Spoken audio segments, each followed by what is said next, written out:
Week 2 is in the books. We had some great finishes. Let's talk about it. We'll be right back and we'll get into it hot and heavy.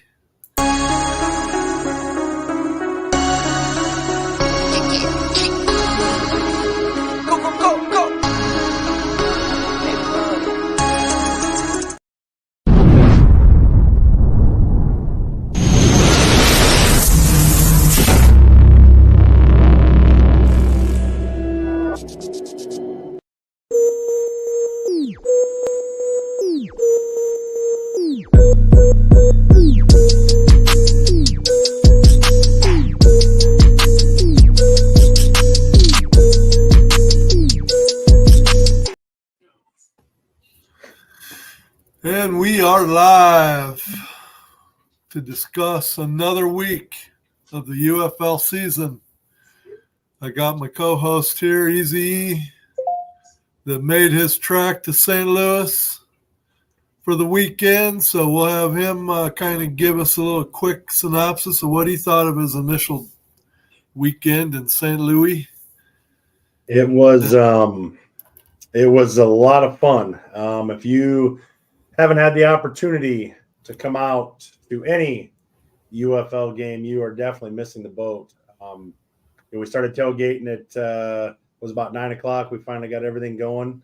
Yeah, about 9 in the morning, 7 o'clock game. So we put in our time, we put in our hours. Met a lot of great people, talked to a lot of great people, talked to a lot of football fans, and just a great experience overall. It was such a jam-packed weekend, but man, what a lot of fun.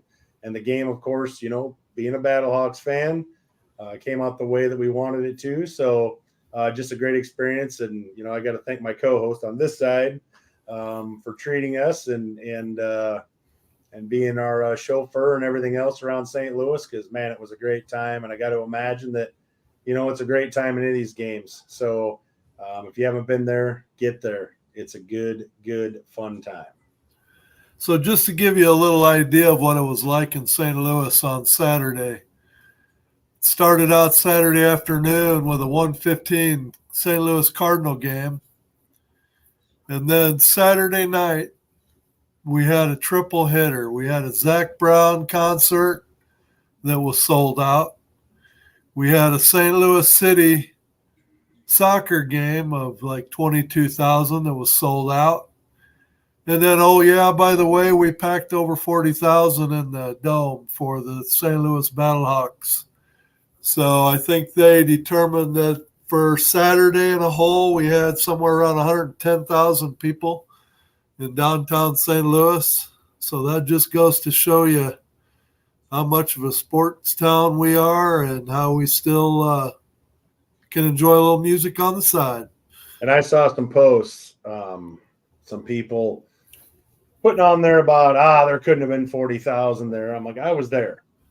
I'm telling you right now, that place holds a lot of people. And, I look at across the UFL and some other places, and I'm telling you, there was a lot of people there. It was loud and the place was rocking. So, I mean, maybe they went off a ticket sold. I have no idea. If they did, so be it. But nonetheless, it was a record. And I think that record is only going to stand for just a little while. I definitely think, with the MLS soccer, the Zach Brown concert, Cardinals playing that afternoon, and still put 40,000 people in there, that was crazy. It was wild and it was a lot of fun. Well, I would think, that if you were sitting on the home side, I could see where you'll look across the other side of the stadium and think, oh, no way. There's no way there's 40,000 here. But what they're forgetting is all the upper deck sections were open on the home field side. So all the upper deck people, the people on the home side couldn't even see. So I'll give you some numbers.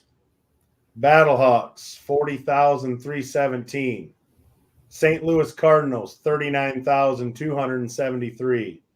City, 22,500. And then the Zach Brown band on at Verizon, Yeah, I'm not sure. I don't know. I don't know what. what that is, but they said all together it was about 110,000 people that were all over attending at 100,000 one time. as I So, read it right here. so say what you want about the condition of some of the fans.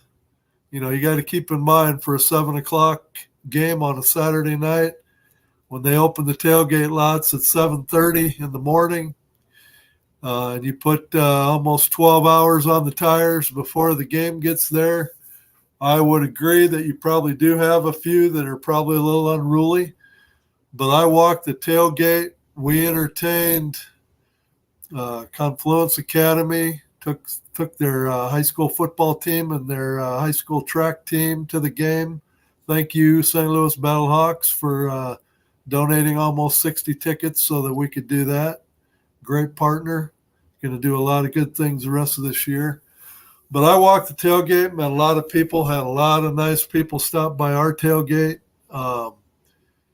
Yeah, I'm not going to say there wasn't some bad apples in, but, that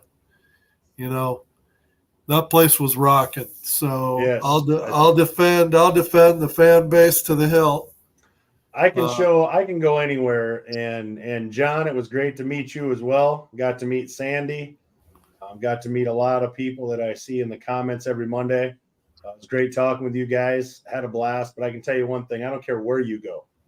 I don't care if you go to a Cubs game, if you go to a Cardinals game, if you go to a Bears game, if you go to a Vikings game, you're going to find those people. And the thing about it is, I mean, yeah, there was 12 hours of tailgating ahead of time and things like that. I'm not making excuses for some of them, but again, I think it's a small percentage. And here's the deal: I did not, when I was there, I was not. Sometimes when you put yourself out there, I saw some people dressed up in some crazy stuff. I mean, I'm going to tell you right now, there were people walking by. And I knew there were Battlehawks fans, but I'm telling you, the stuff they were dressed up in, you would never see me caught dead in. And that's fine. That fan is short for fanatic. I get it.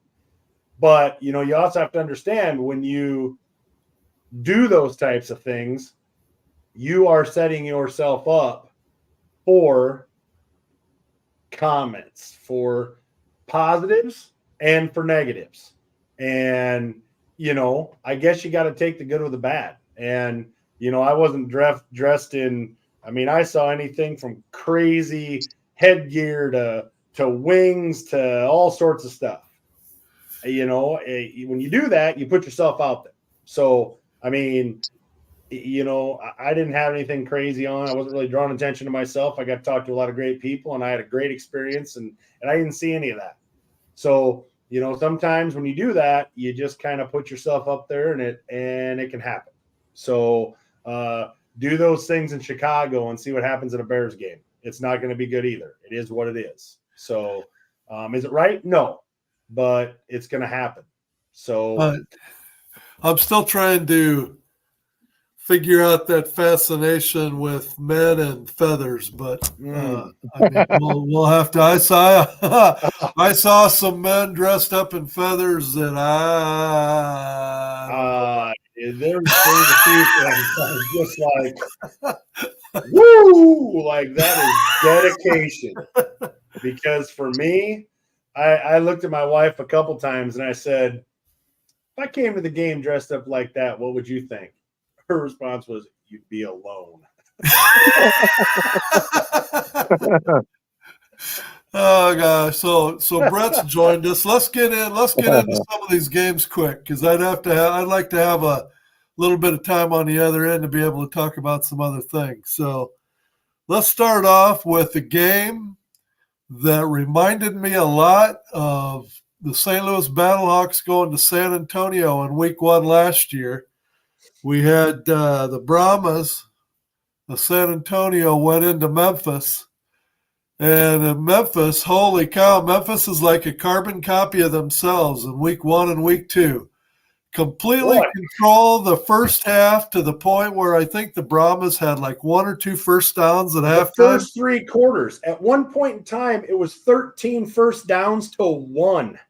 And in San Antonio, but again, Memphis has got to put points on the board while they're dominating these games because, holy cow, San Antonio, I'm watching the game. I'm literally watching the fourth quarter, and I know I knew what the final was, but I wanted to watch the fourth quarter so I could relive it and see just how it went down.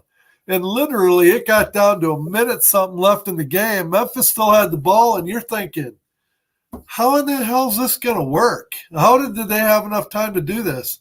And they literally got the ball with like a minute some left. And before you knew it, bang, boom. With 2 seconds left, they score the winning. I will tell you, this morning on Undisputed, Skip Bayless actually mentioned the UFL. They had the UFL play of the day, which was the catch in the end zone by the DC tight end, the one-handed, left-handed catch. And then he talked about the San Antonio-Memphis game, about how he loves the fact that the UFL, instead of having the meaningless onside kick that the NFL does that only has like a 1.5% conversion rate, he explained the 4th and 12 to Keyshawn Johnson, who was opposite of him. And Skip Bayless is like, I think the NFL needs to look at this. This is great. He's like, they get the ball 4th and 12 at their 28. If they convert, they keep it. If they don't, the other team gets it. He explained all through, and he's like, I was watching that game. He's like, I think the NFL needs to look at this. So I was like, wow, the UFL getting some positive pub on Undisputed. I thought, man, that was good for the league, for all that was watching. But I was watching Coach DiFilippo, and even halfway through the fourth quarter, when they still had the game, I thought well in hand, he just seemed uneasy. He was yelling at his players. He was on the refs. You could tell he knew that game was still not in hand. But Brett, I mean, you know the coach better than we do. You can probably only imagine what his thoughts were walking off the field. That's tough to come back from. It's going to be interesting to see what kind of Memphis team shows up in Birmingham Saturday. I'm real curious because to me, like I said, for the season, I thought they were definitely a playoff team. They're loaded with talent. Very similar problems to Birmingham the first 2 weeks, and it's that they are having trouble. They're moving the ball great from 20 to 20.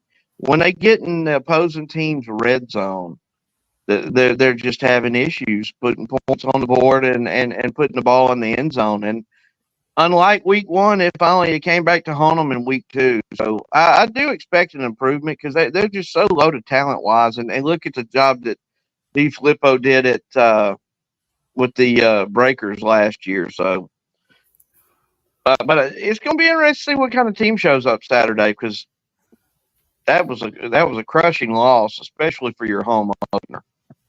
Sandy, you are right. There were 20 points in the fourth quarter. I mean, they dominated for 3 quarters. Absolutely dominated for 3 quarters. And then the wheels on the bus or the paddle on the boat, whatever you want to say, absolutely came off the rails. I couldn't believe it. I could not believe it when I rewatched that fourth quarter like Ed did. And I was like, man, I cannot believe what my eyes just watched. So in honor of the 2-0 San Antonio Brahmas, it's only fitting that we play their video.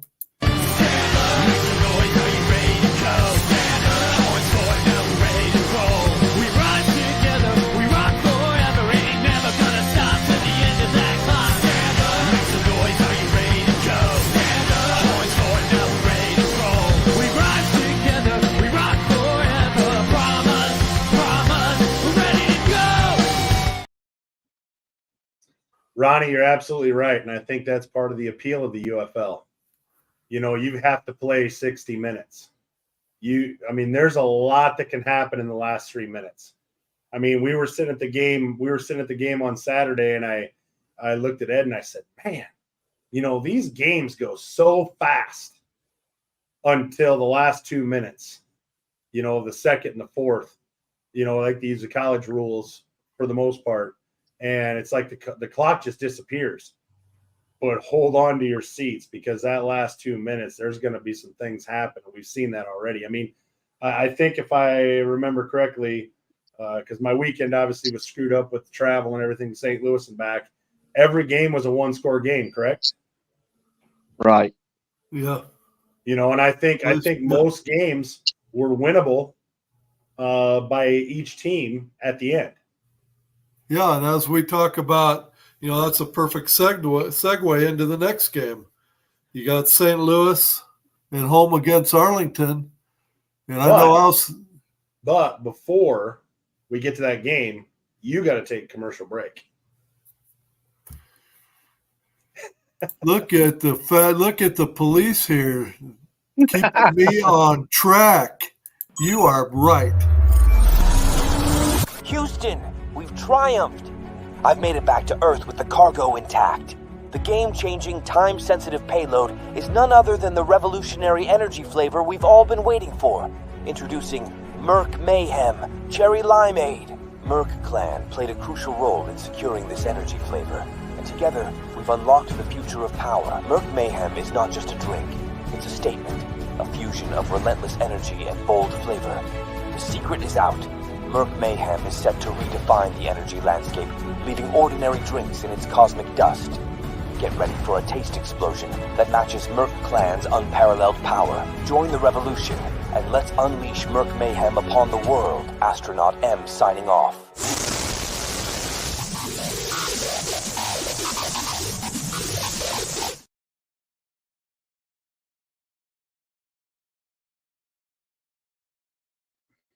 In honor of our next game, I got to show off the Battlehawks Cup I was able to get a hold of thanks to our co-host, Big Daddy Ed, the man. I don't just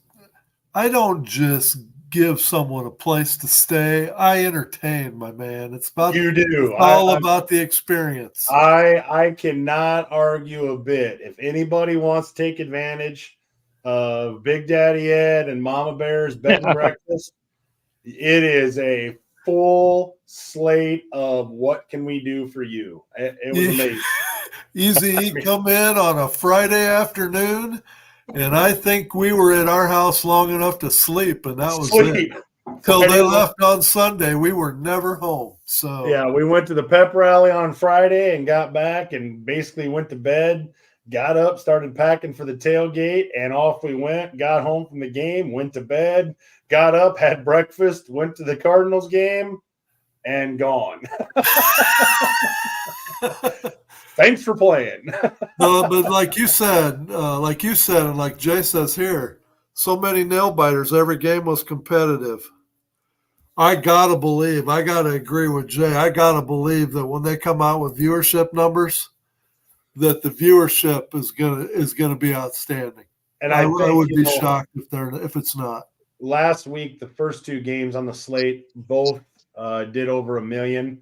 And of course, the Sunday games being Easter Sunday and things like that, they were just under 1 million. But I'd be surprised if all four aren't over at least 1 million this week.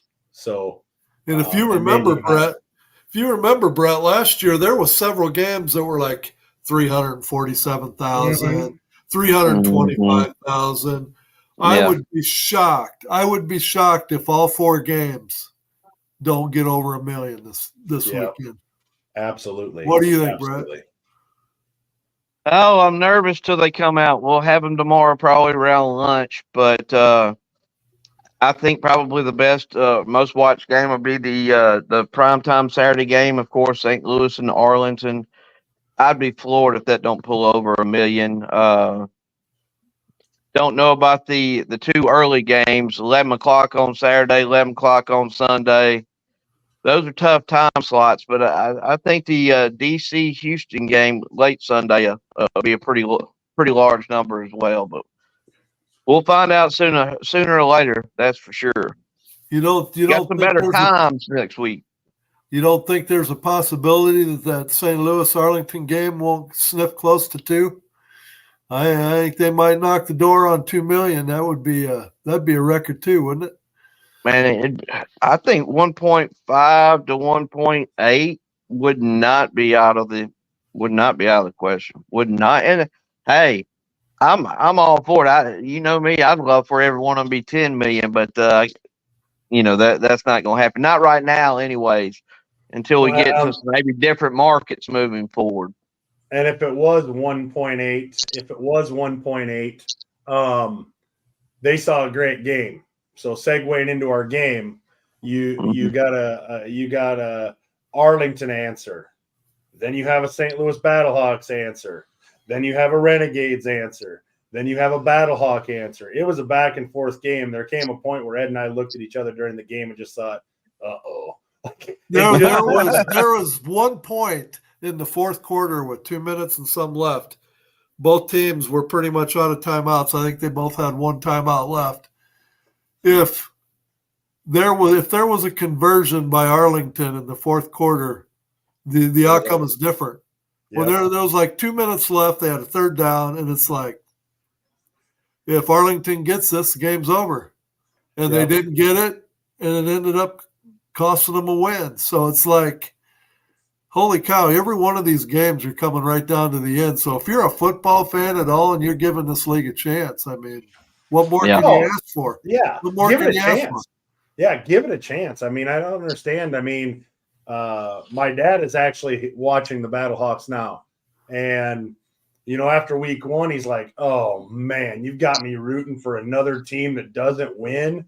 That sort of thing. And I'm like, "Oh, just stick with it.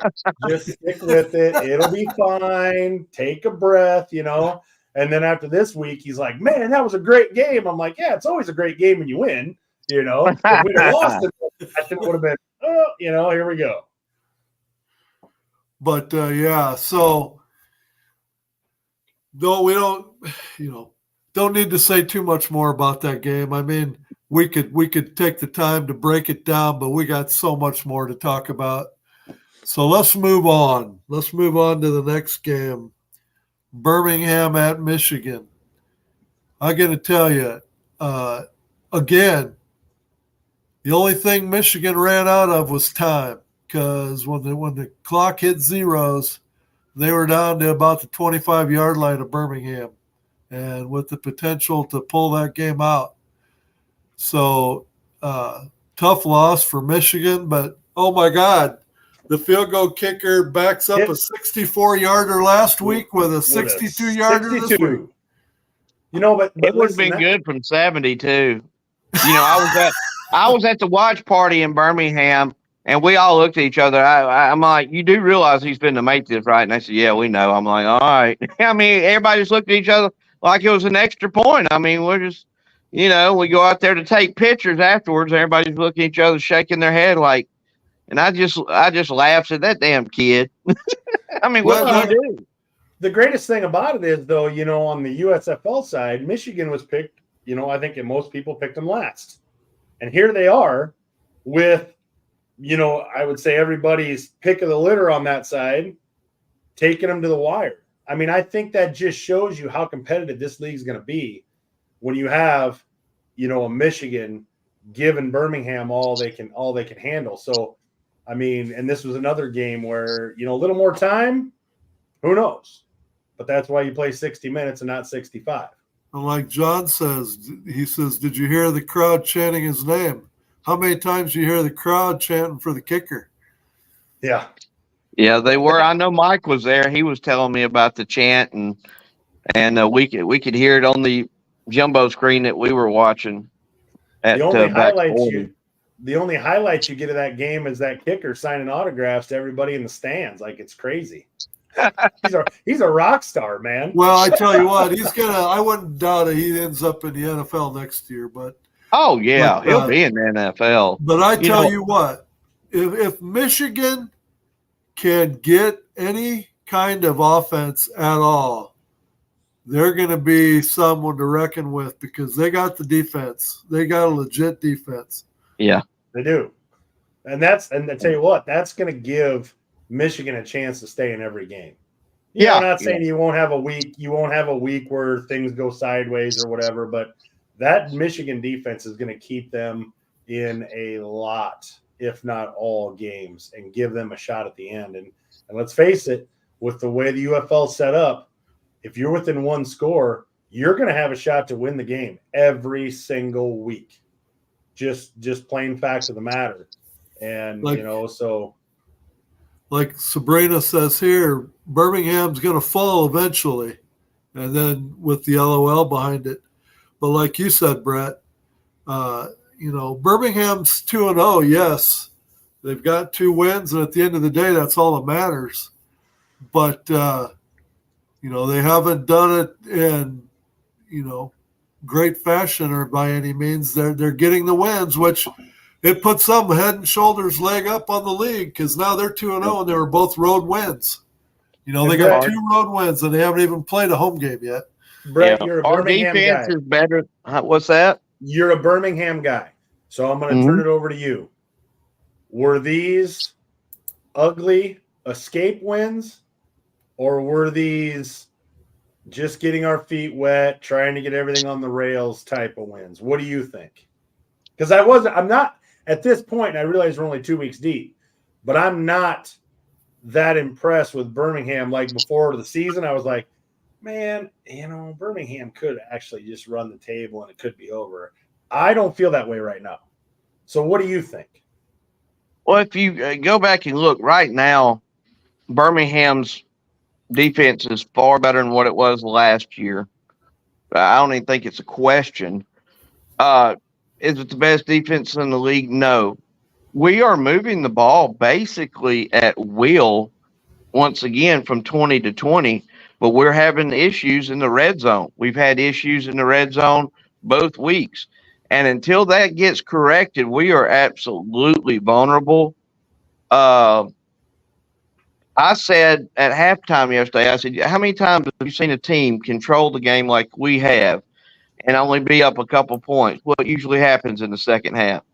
And then we on I think first and goal, we forced the ball interception. No, I take that back. Corral threw it. It was on third down. You were up 7. Go ahead and just throw the ball out of bounds. Nobody was open, and take the 25-yard field goal. You go up 2 scores. Of course, he forces the ball. It gets picked. Then there's a penalty. Then there's another penalty. Then there's another penalty. Then we start moving the ball again on them. Then we have another penalty. And then at the last drive of the game, we had 2 15-yarders that helped them out. And then I want to say another offsides. It was just like, and I told somebody in the admin chat because we were talking about it while I was there at the watch party. I said, hell, Birmingham's trying everything they can to give them this game. I said, we're literally saying here, Merry Christmas, and Michigan just couldn't take it. Birmingham pass rush, sealed the deal. But, yeah, Birmingham right now is absolutely vulnerable unless we start getting some better execution in the opposing team's red zone. Well, and the numbers play that out. I think you had somewhere in the neighborhood of 240 yards, give or take, on the ground. Generally, when you rush for 240 yards, if you had any passing on top of that, it's not even close yet. Michigan was barking at the door to potentially win that game. Yeah. So, that tells me, at least as a football guy, that tells me that, if they can be beat, they can be beat. Yeah. Oh, yeah. They lost Houston, just out physical Birmingham last year, and Birmingham beat them. The Breakers ran through them the first game like our defense wasn't even on the field. Now, of course, Birmingham got them back in the rematch and then torched them in the playoff game, in the South Division playoff game. But, Birmingham's got, any team can be beat. And we could have absolutely be 0-2 right now. I do think I feel pretty comfortable looking at everything I'm seeing as long as we can straighten out that red zone offense. If we can get that headed in the right direction, I feel really good. Okay, on the other side of the break, we'll hit the last game of the weekend, then we'll get into our previews. Be back in a minute.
That's the only thing that we could not find a way to work into our very light schedule this weekend.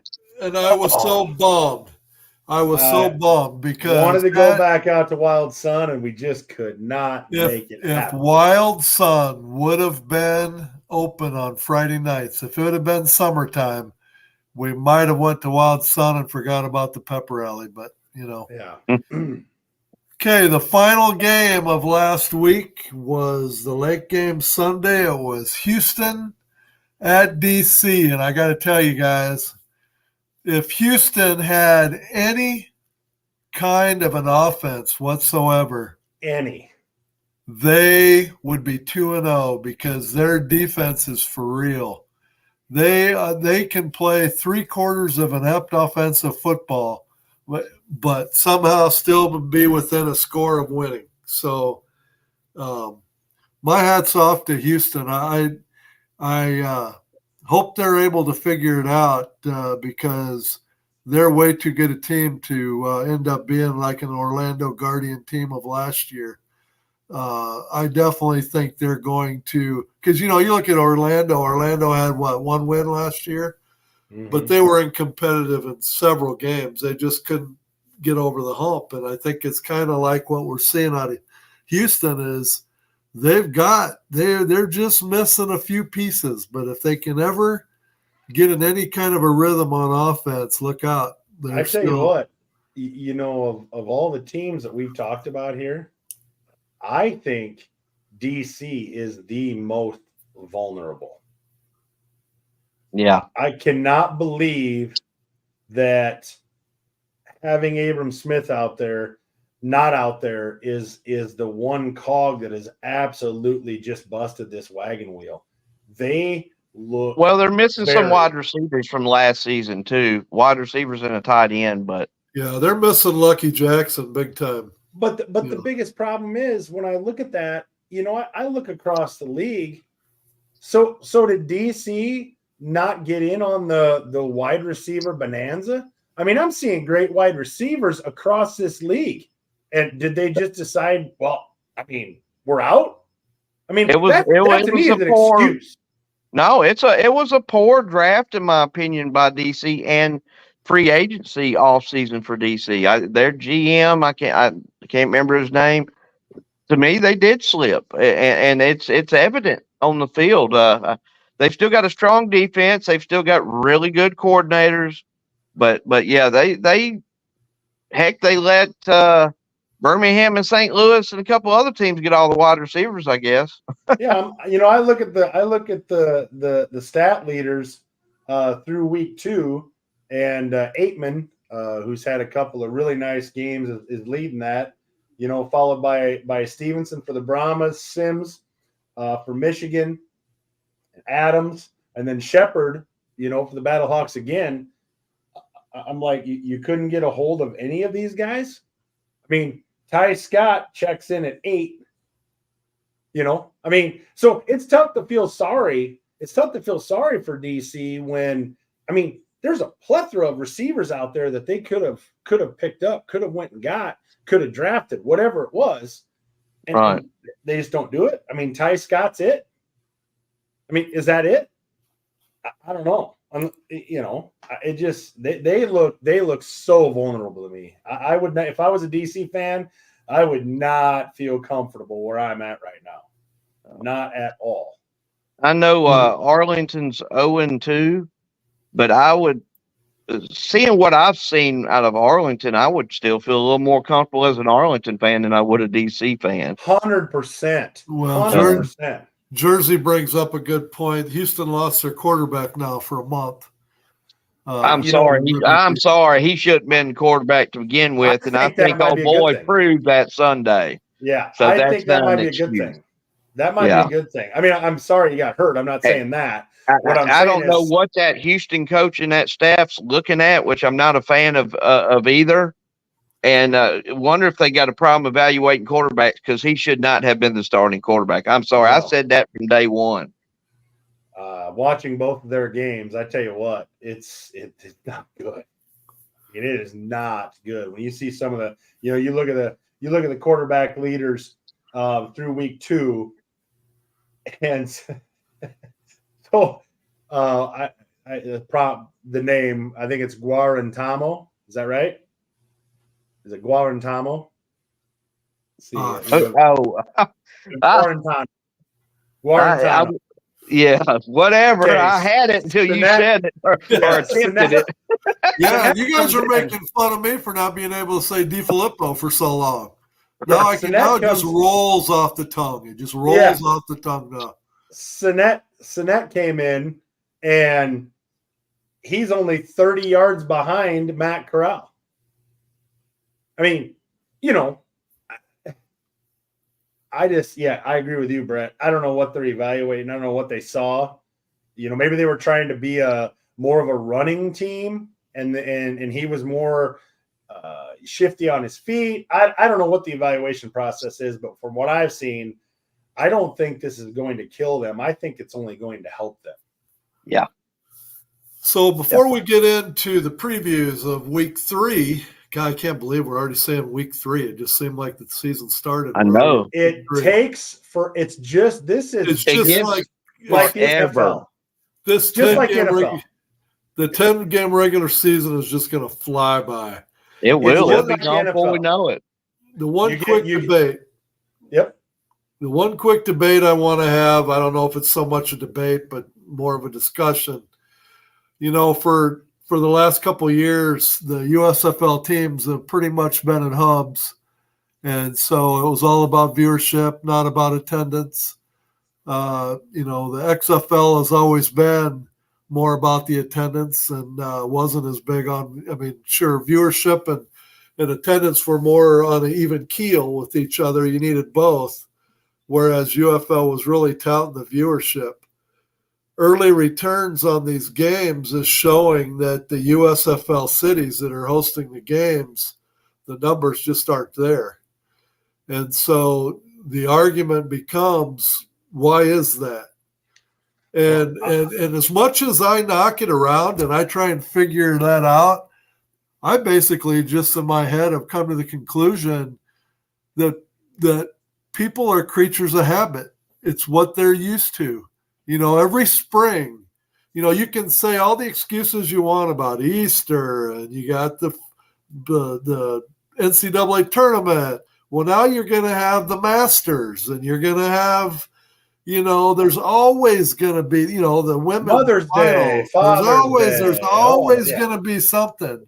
So it comes down to in the spring, people have mindsets of what they do in the spring. They've always watched basketball. They've always watched the Masters. They've never had to contend with football, so it's never in their head. And I'm wondering if that's not part of the deal, is that they've just gotten so used that, the game's on, I'm going to sit down and watch it for a couple hours and then go on with my day or whatever. And going to the game, a football game in the spring, just isn't looking. I'm going to piggyback on that, and then I'm going to turn over to Brett because I think he has some insight on this too. But my contention is this, and I know we have, DC fans watching, Memphis fans watch the show, lots of different fans watch the show, and I'm telling you this right now. This is my plea to the USFL side of things. If you do not get out there and support your teams, because I can tell you this much. I've watched every Battlehawk game last year and week 1 at home. Nothing was better than being in the stands with my aunt and uncle and my wife on my anniversary watching the game live. Nothing better. Yep. If you do not put butts in the seat when they start looking at where they want to take this league and what direction they want to go, you are going to be out. And then you're going to come on the bottom line and you're going to throw comments out there saying, I'm not pointing anybody out. Michigan got screwed. Memphis got screwed. This team got screwed. I don't want to hear it. Yep. You didn't get screwed. You didn't support your team. And now they're in Nashville. And now they're in Seattle or they're wherever. I don't want to hear it. Go to the games. Don't What do you think, Brett? Go ahead, Brett. Guys, I told y'all behind the scenes, I have fought this battle for 2 years with Birmingham. I have fought it, and it has gotten ugly. It has gotten heated. It has gotten passionate. And I told them, I said, look, fellas, and I think Birmingham's in a lot better position than the two markets we just mentioned, but they do need to get better, and we do need to increase attendance, and that's a fact. And I told them from the first day, I said, I don't care what the USFL says. If you want Birmingham and the Stallions to be here 5 years from now, you need to get your ass to the damn stadium and get in the seats and support the team. We have got a 2-time champion. It's on like a 9-game winning streak. We've lost 3 games in 2 damn years. And to get on there and have to beg you people to get out to the stadium and participate and for your team, I ain't gonna do it no more. You guys, I'm telling you, I've been telling you and been telling you and been telling you. And now we're here. And Michigan, Memphis, Ed and Eric took my thunder because that is what I've said verbatim. That's what I said to the Seattle fans. You chose to go and watch figure skating, as I call it now, the soft hockey, the Kraken last year, as opposed to the Sea Dragons, and then you want to get online and whine and complain that they're gone. Well, that ain't nobody's fault but yourself. Right. They left. And I don't want to hear about all this great attendance that you had because you didn't. In 2020, you did. Last year, attendance fell off a cliff. So this is a subject I'm very passionate about. I'm sorry. I'll turn it over to Arlington. Arlington, you're dying. I figured when Arlington jumped backstage, he had some important stuff. Let me get my popcorn. Take it off of mute and let's hear it, A-Train. Yeah, you got to take you off. First off, good evening to one. Good evening to everyone. I've had a little spat last night with the one and only the guy to my left, Brett Tierce, about Birmingham getting their crowd out there for this game coming up in week 3 against Memphis. And it's already a big one because if you look at it, they're at the top of the standings already, right? They're tied, I think right now with, let's see, we got the Birmingham is 2-0, Memphis is 1-1. I know Houston is 0-2, and Michigan's 1-1. And Michigan is 1-1. Okay, that was the other team.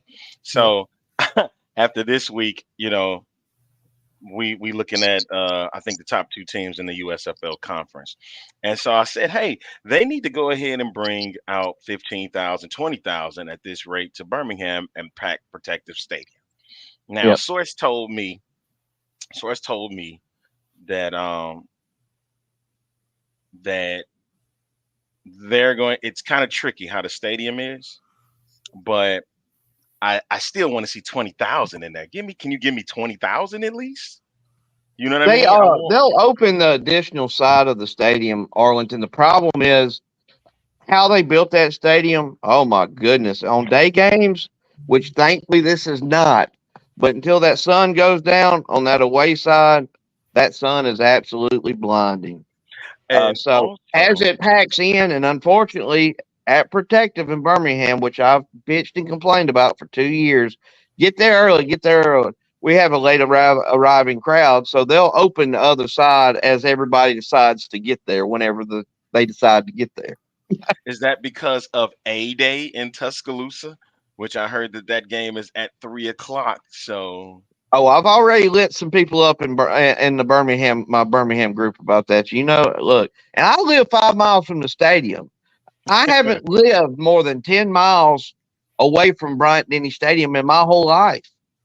It's a damn glorified in-team scrimmage. So what can you really tell when you're playing each other? I've watched 35, 40 of them in my life.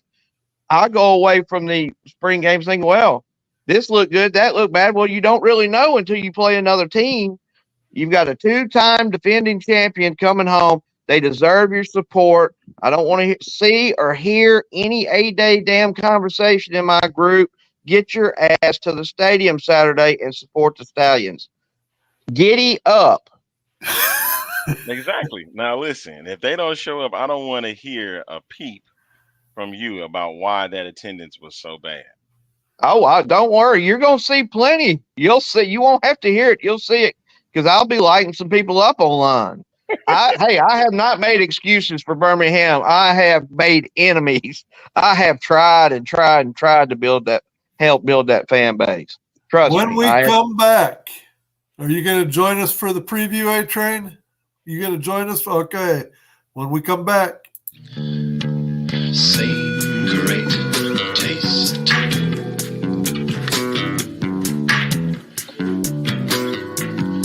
Yes. Same great taste.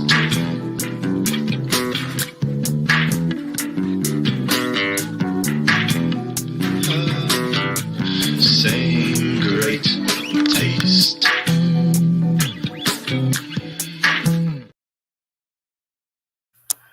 Okay, let's get right to it. Saturday noon. But before we do, I just want to alert A-Train to the fact that Eazy-E is leading the season with a 6-2 record. I'm just throwing it out there before we get into this. 6-2, the big dog. And 5-3 for Brett and I. So I'm 3-5 on my picks. I ain't even worried about it at this point. we need to have some kind of traveling thing that, you get a set on, like right here every week, the big dog, like they do on TV. So I kind of like that, honestly. So I'm going to start off by saying I think Arlington's the best 0-2 football team out there. Oh, and they are playing the first early noon game on Saturday. They are hosting DC. I'll let you guys do more of the talking, but I'll tell you right off the bat, I'm taking Arlington. I'm going right there. Do we want to reverse it? I've been going first, and then you guys have been copying me, but I took San Antonio that time. I'll go first just because Okay. So go ahead, Brett. I'll go last. All right. Daddy Ed's taking Arlington. I could not agree with him more, which I don't know if that's a good thing or not, but I am on the Arlington wagon. Daddy Ed. Okay, Arlington. I'm going to say the same thing. Arlington, in this case, I understand, look, DC is not the same team that it was last year. And so I really believe that this team is going to be really pissed off, that they lost to the Battlehawks in a game that they could have won. So they're going to be at home. Hopefully the crowd is loud and live in Arlington. My namesake is going to win against DC. Okay, don't let Eric, me down.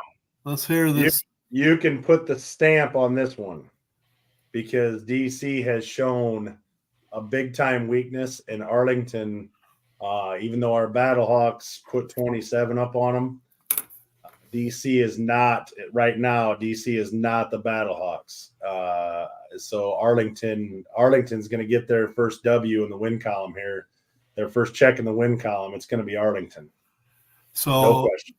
Game number 2, we got Memphis at Birmingham. And I got to tell you, I'm a little concerned about Coach DiFilippo because I think he was ready to lose his cookies after this last week's game. So just to kind of bring him down a little bit and just kind of get him all focused again, I'm gonna have his team, I'm gonna have his fan base tell him what kind of a fan base he's got. We are family. I got all my sisters with me. We are family. Get up, everybody, and sing. We are family.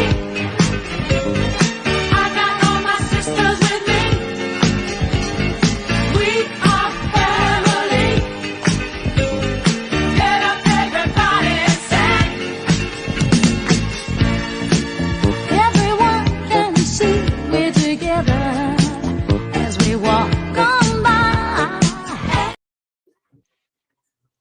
I already know we're even- gonna get flagged for And, that. and I've even and I've even had some fans that are concerned about Bill Alexander's well-being too. They kind of were reaching out today, wanting to know if anybody had heard from Bill Alexander. And as of last Friday, that's the last I've talked to him. So hopefully he's doing okay. I tried. I'm I sure he had tried. a meltdown too. Well, I'll start this off. I think that Coach DiFilippo is going to have his team's ear, and I don't think they're going to take a chance going down 3-0 to 1-2. This is too big of an early season game for Memphis, and I don't think they want to get too back this early. I'm going with the upset. I'm taking Memphis. Brett? You gotta just put Birmingham in there. It doesn't matter what he says. No, real quick. Again, DiFilippo was the coach of the New Orleans Breakers last year. Had 2 meetings with Birmingham. The first one did not go Birmingham's way. The New Orleans Breakers tore through Birmingham's defense all day like they wasn't even there. Friday night's pep rally. My Stallions are getting their rings again, their championship rings from last year. We're going to be loud. We're going to be proud. And unfortunately, DiFilippo in Memphis is going 1-2. So, Stallions with the W. Do you agree with what Jersey's synopsis is here? He says Brett wants to take Memphis. He just doesn't want to admit it on air. It would definitely be an upset special. Hey, I've said in the offseason, Memphis is going to be Birmingham's toughest competition in the USFL conference, and I still feel that way. Memphis had no business losing that game Saturday, but it is what it is. It's an L in the column. So it's going to be a tough game this weekend. A-Train? Memphis is definitely going to be pissed off for the way that they had lost this past weekend. But Birmingham is at home. It's their home opener. And so I think they're going to play up to the crowd. Their defense has been great. Offense, I really think that Matt Corral needs to remain as a quarterback, and Adrian Martinez just sits his behind on the bench. I don't think Skip needs to do a 2-quarterback system. That's just my opinion. But I really think in the end, in their offensive style, Birmingham is going to pull it off, and they're going to go to 3-0. And like Brett said, they'll move to 1-2. Memphis will. I have to disagree with A-Train a little bit there. I think Adrian Martinez's legs give them an added bonus. It isn't like Matt Corral is just tearing it up through the air, creating all sorts of chaos that way. If he's going to go with a 1-quarterback system right now, I'd be leaning toward Adrian Martinez just because of what he's done on the ground and what he adds to that Birmingham rushing attack. And, I don't know if Brett would agree with that, but if I actually do. Me and a lot of the fans have went back and forth on this week. I got messages during the game. Man, we need to go with Corral. And then another guy called me. We need to go with Corral. And I'm like, I'm not seeing the same thing you guys are seeing. So I'm not either. Martinez's legs have been a big help. Yes. Corral has just been a roller coaster with his decision making and his accuracy. He's made the better throws, but he's also made some poor ones as well. So correct. As much as for the USFL side of it, as much as I want Memphis to win this game and keep it close, because if they do lose, they're down 2 games now, and one in the head-to-head, actually, essentially 2.5 games at this point. I still think at home Birmingham's going to be jacked up. I realize Memphis is going to be mad about the San Antonio game, but I think it's going to be Birmingham in a close one. I'm going to give you a chance to catch up. There's my chance. Here's my chance. Okay, Now we move on. Houston is at Michigan. And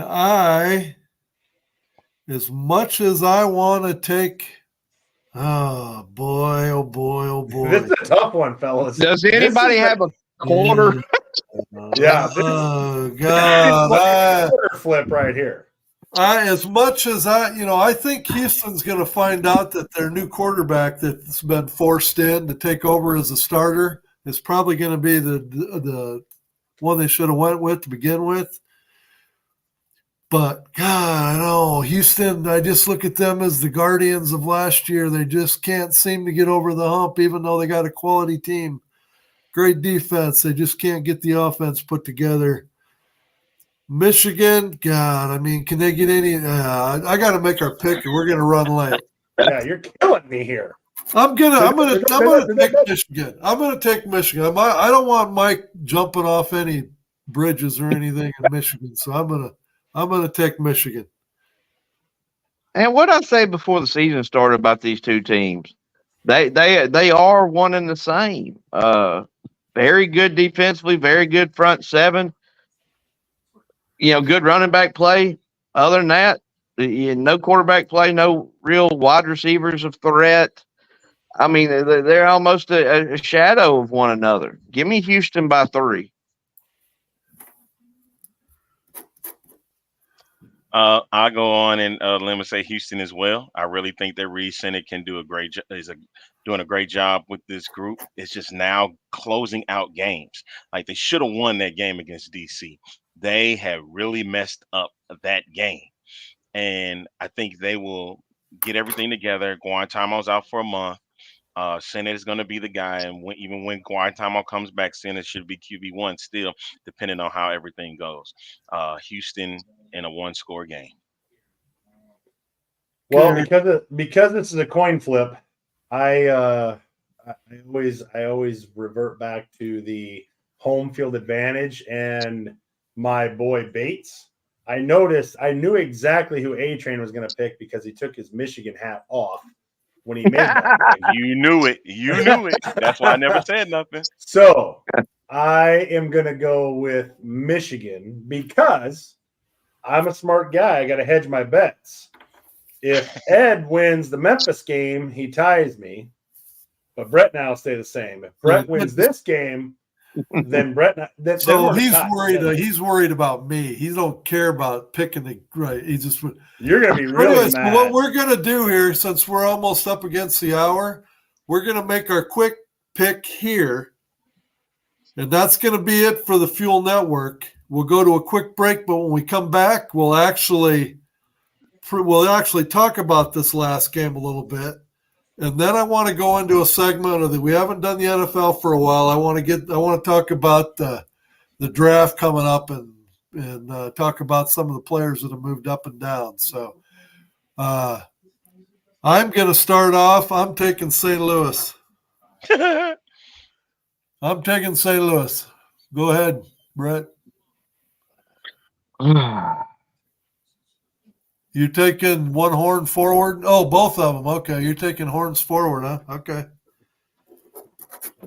And you're doing that too, huh? God, you guys are – okay, Eric. All right. Well, I said if St. Louis lost that game to Arlington, I was never picking them again. But they came out at home, and they did the job. This game, however, is in San Antonio. San Antonio is rolling, but I'm telling you right now, you cannot live on trying to win the game in the fourth quarter. It's going to bite you just as much as it bit Memphis playing really well for 3 quarters and then hanging on and eventually then losing the San Antonio game. It looks like the Battlehawks are starting to get the game through the air figured out. We finally stretched the field. Give me St. Louis. Okay, so Fuel Network watchers, go to Pro Football Alliance. We'll see you on the other side. A-Train. Show up, Birmingham. Show up Saturday night. Show up.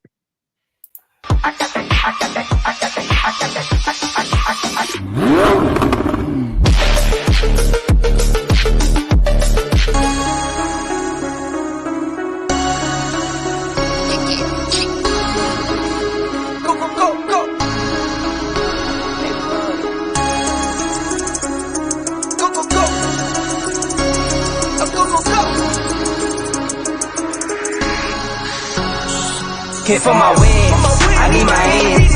This life is real, and play pretend. Came off the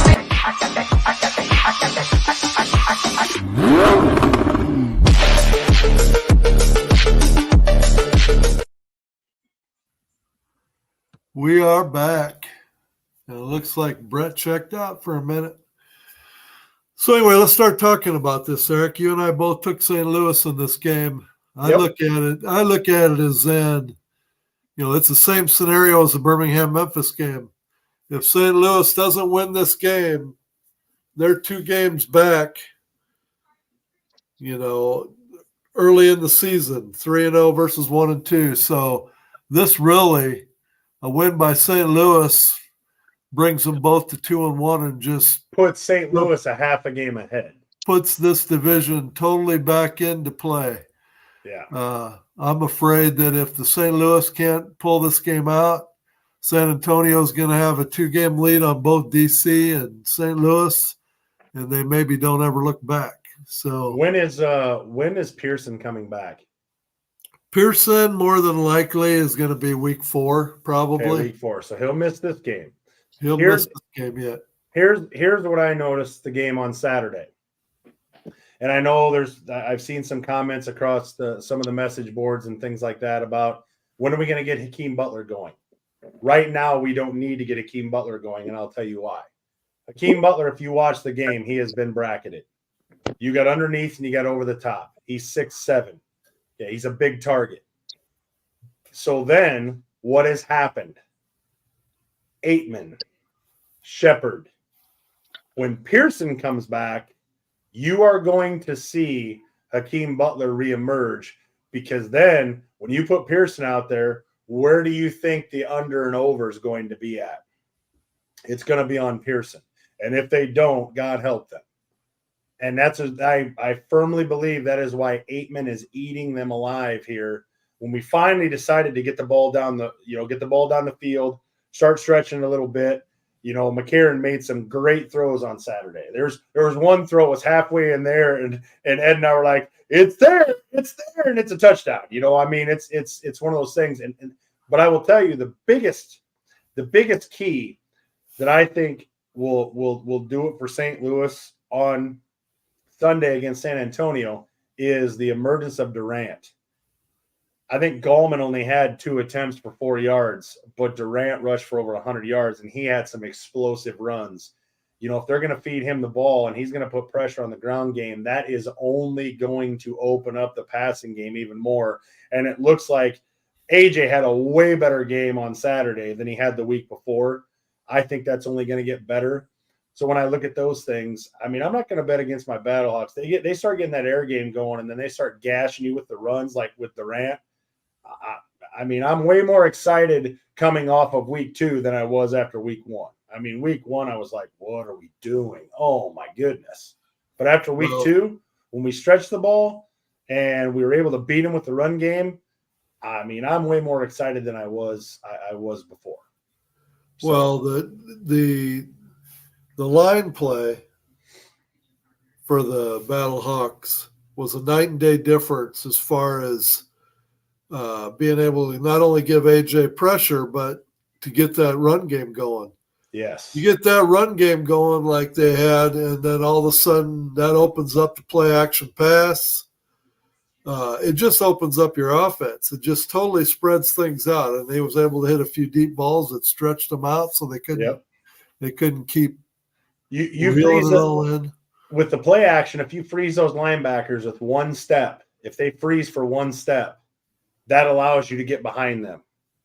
And so, I saw that a couple times on Saturday. If you can do that and McCarron's hitting, he looked like a totally different quarterback than he did in week 1.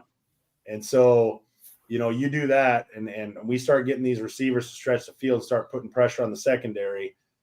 It's only going to get better when JPZ comes back. I'm excited for it. You just don't want to drop this game before he comes back, because then you're in a 2.5 game hole, essentially, with one more head to head.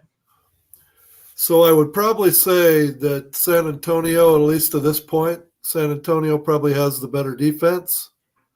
So I will give them definitely with Mike Rose out of there. They definitely have. I will give San Antonio the nod on defense. The only thing is I think the St. Louis Battlehawks are way farther ahead of the game on offense than what San Antonio is. I mean, yeah, I mean you have 1 or 2 first downs through the first half into the third quarter. You're just praying to God that your defense keeps you in the game. Yeah. At one Yeah. point, it was 12 or 13 first downs to 1. I mean, the San Antonio offense, again, you cannot live on fourth quarter comebacks a whole year. It's going to bite you. I mean, I will be worried for the game on Sunday if San Antonio puts any points up in the first half, because then it's like, holy cow. I mean, have they even scored in the first half yet this year? I mean, it's one of those deals where you just cannot live. You cannot live on trying to make that comeback. You're going to get just as bit as Memphis has trying to hold a handful of water. It just can't happen. So, I mean, I think St. Louis, for the most part, offensively put together a very, very solid game on Saturday, with a 100-yard rusher.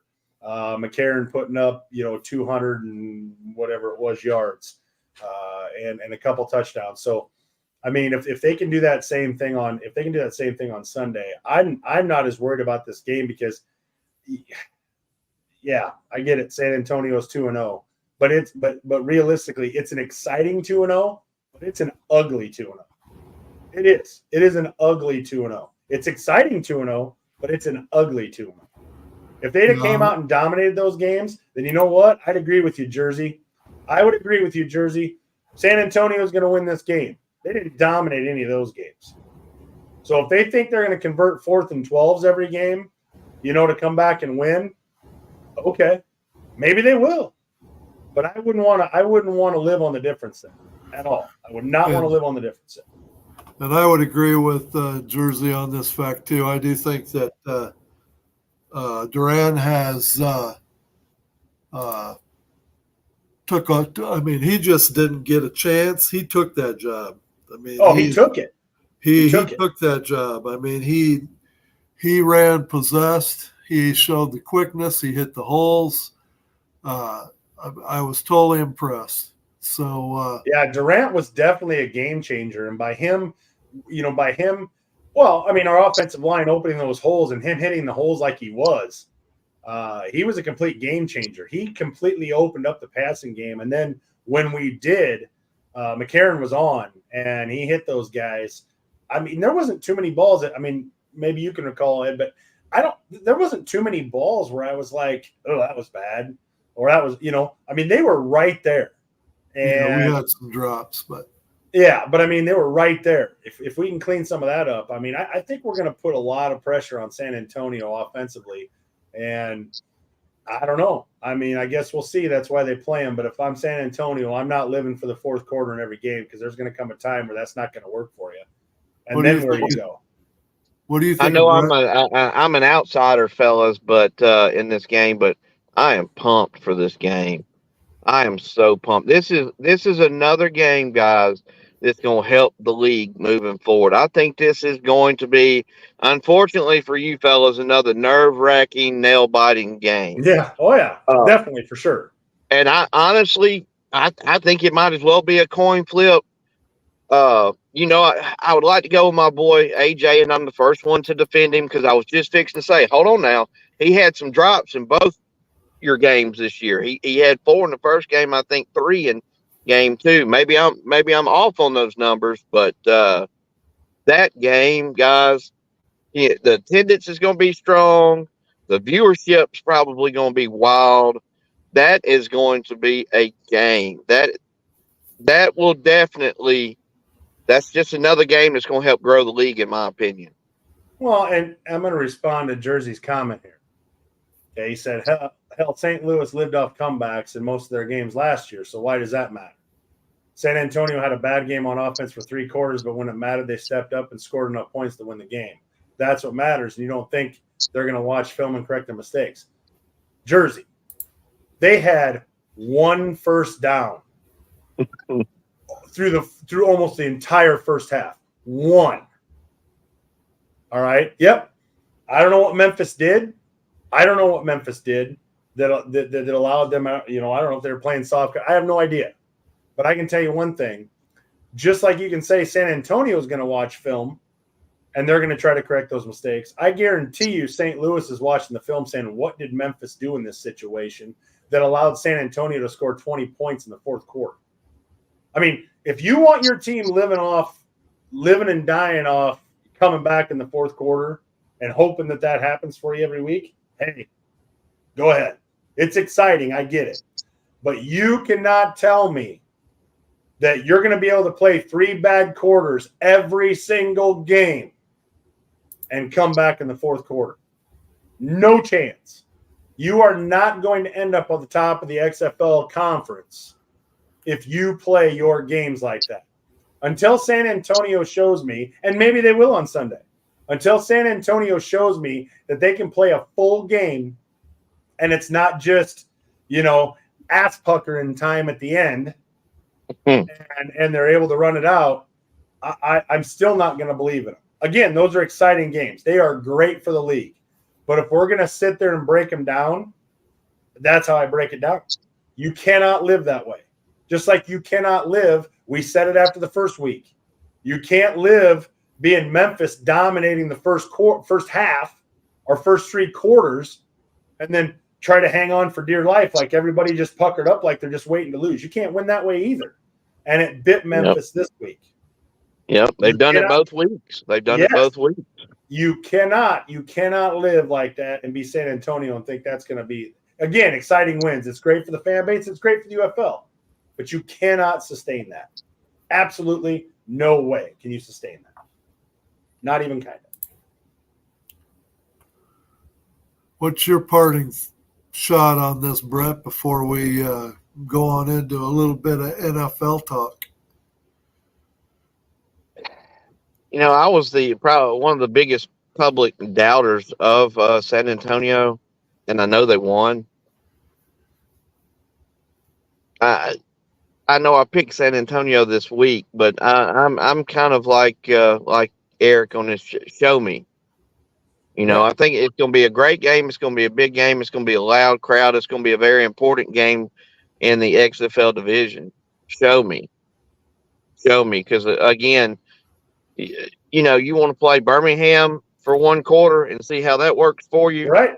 Especially if we get our red zone offense tightened up, you don't want to play St. Louis like that either. Not with AJ McCarron and all those receivers. They need to play more than a quarter this week. That is for sure. If they only play a quarter this week, this game is not going to go the way that Jersey and some others think. I guarantee you. They have to play a full game. And maybe they will. And here's the deal. If they do, I'm not picking against San Antonio again. Yeah. But I'm telling you, 3 bad quarters and some things go your way in the fourth quarter and you're able to squeak it out. That's exciting. That's great. But you can't make a season out of that. You can make a couple games out of that, but you can't make a season out of that. I've never seen it. Never seen it. You can win, and St. Louis won a couple games that way last year, but you can't make a season out of it. Did they make the playoffs? Nope. On the 17th tiebreaker, they got weeded out. But you can't make a season. You can make a couple games here and there, but you can't make a season doing that. And they looked absolutely anemic for 3 quarters. They do that against St. Louis, they might not be down 19-0. They might be down 27-0. Yep. It's a possibility. Now, if they're sitting down 14-0 or something like that, I mean, yeah, that means St. Louis kept them in the game, and here it is. I mean, no, I really don't think that, Jersey. I don't think they're going to play half-ass, but do you think they were playing half-ass against Memphis? I don't think so. Do you think they were playing half-ass in the first game of the year? No, I don't think so either. They got to be able to put a full game together. If they put a full game together against St. Louis to win the game, I will be the first one to come on Monday and say, man, that's the San Antonio that we were talking about last Monday, putting a game together, and they took it to the Battlehawks, and here we are. No problem. But you cannot play anemic, awful football for 3 quarters and think you're going to win every game. So Jay comments here that he thinks it's going to be, the game's going to trend towards a shootout. You guys agree, or do you think it's going to be more of a defensive struggle? San Antonio's never been in a shootout. A shootout to me is what happened Saturday at the Battlehawks game with Arlington. We take the lead. Arlington comes right back and ties it or takes the lead. And then we take the lead or tie it. And then they take the lead or tie it. And then, it comes down to a field goal kick. That's a shootout to me. That's what I'm expecting Sunday. That's really what I'm expecting, but we'll see. And I do agree with Jay. The Showboats got conservative. They got conservative in week 1. Yeah. And were able to hang on. Maybe they thought that strategy was going to work in week 2. I have no idea. They definitely haven't learned how to, what's that old saying? When you got your opponent down, take them out. They have Correct. not gotten that philosophy yet. No. And Jersey says we're sleeping on Chase Garbers. We're not sleeping on Chase Garbers. No. I'm sleeping on Chase Garbers for 3 quarters. Where is he? Where is he? If he's such a dude, where is he in the second quarter? Where is he in the third quarter? I'm going to tell you guys, once again, San Antonio won that game, but I watched it. And look, Memphis controlled 9% of that game. I'm not discounting what San Antonio did, but I think Memphis had a little bit to do with I don't think it was all what San Antonio did. I think it was some of what Memphis didn't do. The same thing they didn't do against the offenseless Roughnecks. And keep in mind, that was the Roughnecks with their original starting quarterback that's hurt now that really should not have been their starting quarterback. So, I mean, let's turn our attention to the NFL. Let's take a few minutes here before we call it a wrap here in about 10, 12 minutes. It looks like same thing's happening this year that happens in every draft, is that you end up having a player or two that everybody gets enamored with that starts climbing the draft board. And I know when we talked a couple weeks ago that we had the big debate on what the Vikings were going to do as far as trading up to get McCarthy. And I know Eric had commented that he just didn't think McCarthy was ready to go. Well, now since then, all you're hearing is how he's climbing the draft board, and he may go as high as number 2 to the Washington. So what do you guys think about what's happening to the draft board? Do you agree? It always seems like they get enamored with a couple players, and before you know it, kind of reminds me of Mitch Trubisky. Please, anybody but my Bears take JJ. No. You're more than welcome to him. Yeah, I mean, here's the deal. I see in JJ McCarthy, I see Mitchell Trubisky all over again. Mitchell Trubisky was not NFL ready. I know it took him to the playoffs, double doink, all that crap. But Mitchell Trubisky was not NFL ready. Now, if Mitchell Trubisky holds a clipboard for 3 seasons or 4 seasons, who knows what happens? Right. I cannot see, and I cannot, if you look back at what Michigan did, again, I've said this, it's like beating my head against the wall. He had 8 games where he had 15 or less attempts through the air. Today's NFL, I mean, it's 25 to 40 attempts a game. What does that look like? I mean, how do you say that that's an NFL-ready quarterback when that's all he's doing in college, handing the ball off and they're rushing for 250, 300 yards, whatever it is? I can't see it. I don't understand it. I mean, these guys are smarter than I am. They evaluate the talent, whatever. But I can tell you one thing: when the Bears drafted Mitchell Trubisky, I was like a Jets fan. Oh no! I mean, it's just like, what are we doing? I brought it up a month ago that Jim Harbaugh wants to start from scratch and build his team. And Jim Harbaugh could decide he wants to build his team with his college quarterback. Wouldn't it be fitting? Wouldn't it be fitting if he puts Justin Herbert on the trade block for draft stock, decides to completely gut that team and start over because Herbert is the last remaining piece that he hasn't already auctioned off? I'm telling you right now, If I he think Jim Harbaugh is doing this on purpose. if he does this, he better hold on to that damn travel trailer he's staying in because he Yes, won't be there long. because I'm telling you right now, I think Jim Harbaugh. I mean, unless maybe he truly believes it. I mean, obviously he's not going to go out there and say, "Well, I think JJ McCarthy's an okay, maybe a backup." He's not going to say that. I get that, but I also think Jim Harbaugh is smart in one way. Most people are going to think, well, of course you're going to tout your quarterback that you just won a national championship with, right? I mean, none of us are shocked that Jim Harbaugh is coming out here and saying JJ McCarthy's a top 5 pick, right? I don't think any of us are shocked.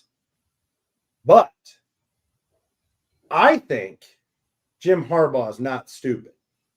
I think Jim Harbaugh, would I be shocked if the Chargers, and I think they have the 5th pick, would I be shocked if the Chargers took JJ McCarthy if he was still around at number 5? No.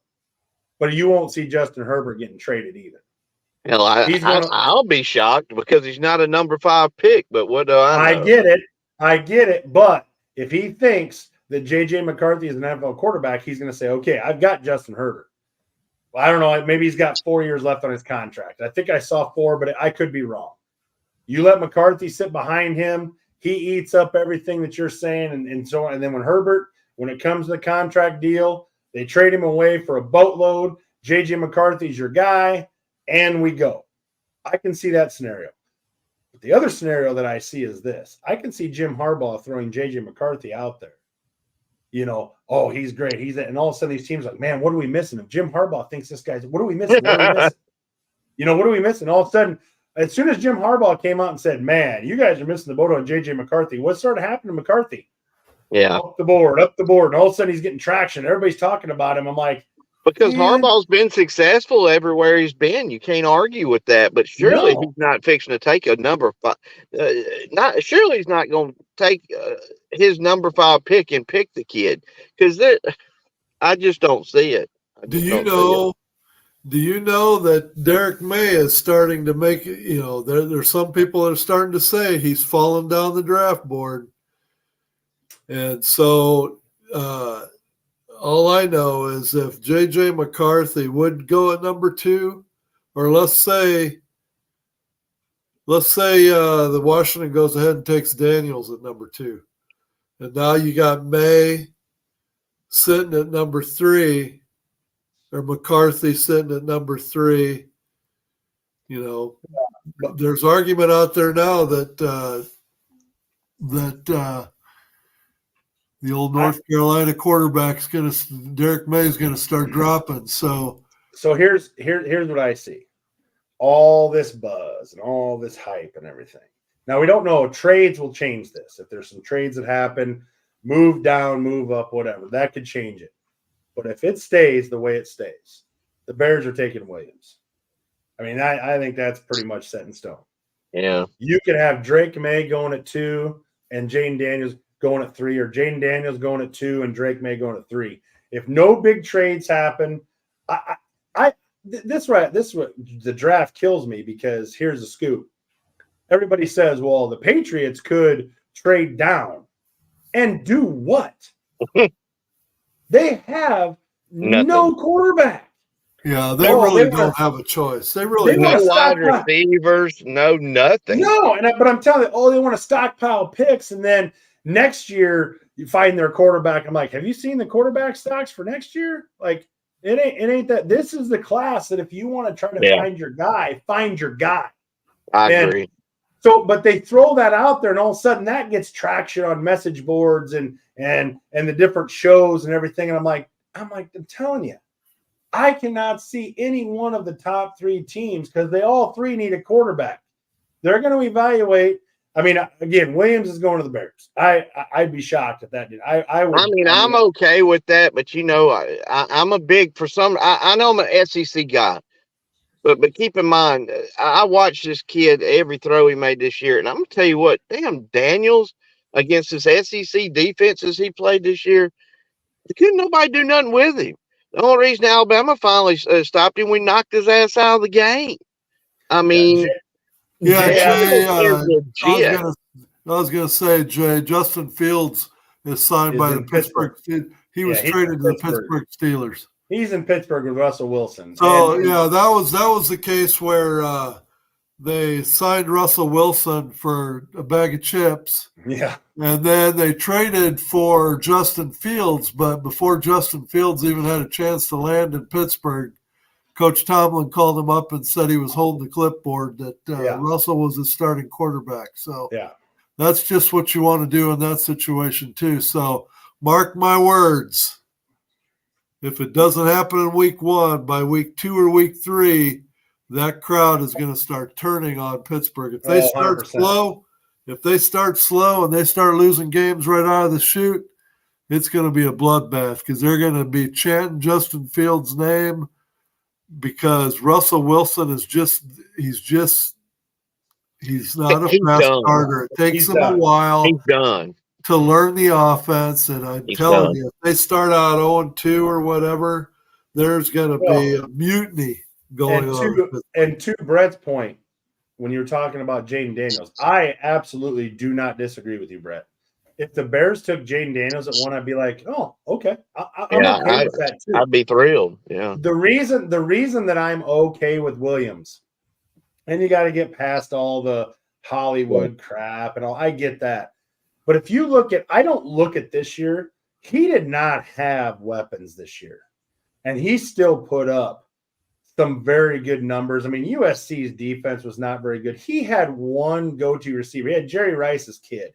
Right. That was pretty much it. And he still put up some gaudy numbers that way. You know why I'm really worried, honestly? And again, I'm a lifelong Bears fan. I know I'm from Alabama. I don't sound like your typical Chicago Bears fan. We're always jumpy about quarterback picks. I get it, Brent. I mean, right. I'm now, looking I over can feel there. the hair standing up on my neck. Yes, it's like quarterbacks. We'll screw them up too. You know. Yeah, we'll screw up anything. Joe Montana, no, we don't want him. You know, this guy, we don't want him. Yeah, Drew why do we want Bledsoe, him? you know. Yeah, Tom Brady, no, we don't want him. No, we don't want them. They're too good. Too good. It's just I worry about. I do like our GM. I really do. I think he's made some good moves. I think he's done better in free agency than he has necessarily in the draft. But what I worry about is we're not there yet. I think in 2 more years, I think the Bears could really be a contender if our picks do turn out. But how my worry is, and I'll shut up. I'm worried about Caleb off the field. I'm worried about his negativity and what kind of locker room person he's going to be when the Bears win 6-7 games next year, his first year. That's what I'm worried about. Well, and I look at it this way. We have Moore. We have Allen. Yeah. We have Cole Kmet. Mm-hmm. Like we have actual weapons. And our line is improved and it shows it statistically. Yes. It's not, and I'm worried about him off the field because we're not ready yet. I think we're 2 years away. And what kind of person is he going to be between now and you know what I'm saying? I'm just real worried about that kid's mouth. I not to be disrespectful. I don't know him. I just, that's my fear. Like you said, as a Chicago Bears fan, we're always terrified of anybody we're going to take at quarterback. I mean, here's where I'm at with it. I think that when Caleb Williams goes number 1, he's holding the Bears jersey with 1 on the back. We'll be pumped. I think what's going to happen is this. If he does not realize that he has a chance, as they all have, you know, but I do think this kid has 75 more tools than a Mitchell Trubisky and any of the other guys we've ever brought in. Yeah. If he does not realize that if he becomes the quarterback that everybody's touting him to be, that they're going to build statues. You know, it's what I said about the 2016 Cubs. Right. I don't care where Chris Bryant's at now. He's at the Rockies. I don't care where Anthony Rizzo's at. He's with the Yankees. Wilson Contreras is with the Cardinals. And Baez is in purgatory with the Tigers. Right. Because they won the World Series in Chicago with the Cubs, they are always going to be Cubs. Chris Bryant, 3 years removed, is still getting a standing ovation when he shows up to Wrigley. Yep. Still. Yeah. If Caleb Williams comes in and realizes, listen, throw the noise out, do your job, be who everybody thinks you can be, he's gonna have a statue next to Walter Payton out in the front. He's gonna be the next Hall of Famer, which the Bears lead the Hall of Fame and the number Right. they sent there. I mean, that's not Right. but he's gonna be that guy. If he just embraces that, he has so much potential to be out of this world, never buy another drink in Chicago as long as he lives type of guy. Yeah, absolutely. Because Chicago is so starved for a Yep. quarterback. King They're so starved. of the city, king of the Midwest. Oh, again, I mean, it's just like any of those 2000. Do you think? I know we fired David Ross, but do you think David Ross ever has to buy another drink in Chicago again? no. Because every Cubs fan knows the last at bat he had, he hit a home run. I mean, he was the. It's just like the Red Sox. It's just like the Red Sox. When I'm a Braves fan, diehard Braves fan, chop chop. Yeah. But I hate the Yankees. I don't give a damn who they play. I want them to lose. I hate them. You're not a Yankees So fan. my second favorite team is the Red Sox. So when they came back from that 3-0 deficit and they beat the Yankees, and then they went and I know they beat the Cardinals. No, don't throw anything at me. But those guys, like you said, in Boston, they ain't got to buy a meal or a drink ever. Yeah. And Caleb Williams has the opportunity to be that guy if he just comes in and says, guys, Hollywood Williams is gone. Let's get to work. Let's do this. And, the only decent quarterback we've had in my life, you want to talk about, and that was when I was 5 years old. I remember the 85 Bears, man. I was a little kid, and you had Refrigerator Perry and Singletary and Walter Payton and that cocky, arrogant Jim McMahon with his sunglasses on. Yes. And Denton and Hampton and Matt Suey and just they were rock stars. We should have had at least 3 Super Bowls in the 80s. But I will tell you, those same personalities, I mean, what team, I don't care if it's NFL, NBA, whatever, what team does the Super Bowl shuffle halfway through the year and goes out there and just freaking blows the Patriots away? So you guys are Chicago fans, and you know Chicago better than anybody. Caleb Williams kind of seems like this kind of guy to me. And you tell me how Chicago is going to take it when his first press conference in Chicago, he walks up to the microphone and he says this. I'm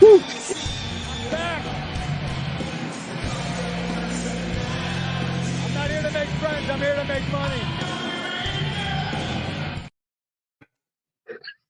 Here. So how come all of a sudden, he's ready to be a Chicago Bear after he holds out and they pay him big time money? I see this going 2 ways, to your point. Real bad or real good? I see this going 2 ways. If it goes good, then Caleb Williams makes Jim McMahon look like a sideshow. If it goes good. God, that was so disrespectful. Yeah, but I mean, he can make Jim McMahon look like a sideshow. You got to admit. I mean, Jim McMahon with the Roselle. I mean, that was must see TV, even if you weren't a Bears fan back in those days. What about when he come to the interview in Chicago to meet Mike Ditka, and he comes out with damn sunglasses and a cigarette and a beer or whatever, and Mike Ditka, our coach, said, "That's my guy." Yeah, I mean, was that not the Chicago Bears? Yes, but here's the deal: just as much as Chicago braced Jim McMahon and all his oddities, right? Okay, Caleb Williams has oddities, and Chicago will embrace that if he wins. And we'll take a bullet for him if he takes us to a Super Bowl and playoffs every year. Hell, we'll take a bullet for the kid. When the bottom line's happening during the NFL, if Caleb Williams comes out and he has a great couple games at the beginning of the year, we're going to be like, listen, That dude can paint his fingernails rainbow pink, whatever the hell color he wants to paint them. I don't care. Yeah. And Yeah, on Chicago one hand will be it the can same say way. screw, and on the other hand it can say Brett, and I still would not care. 100%. Now, that's the good.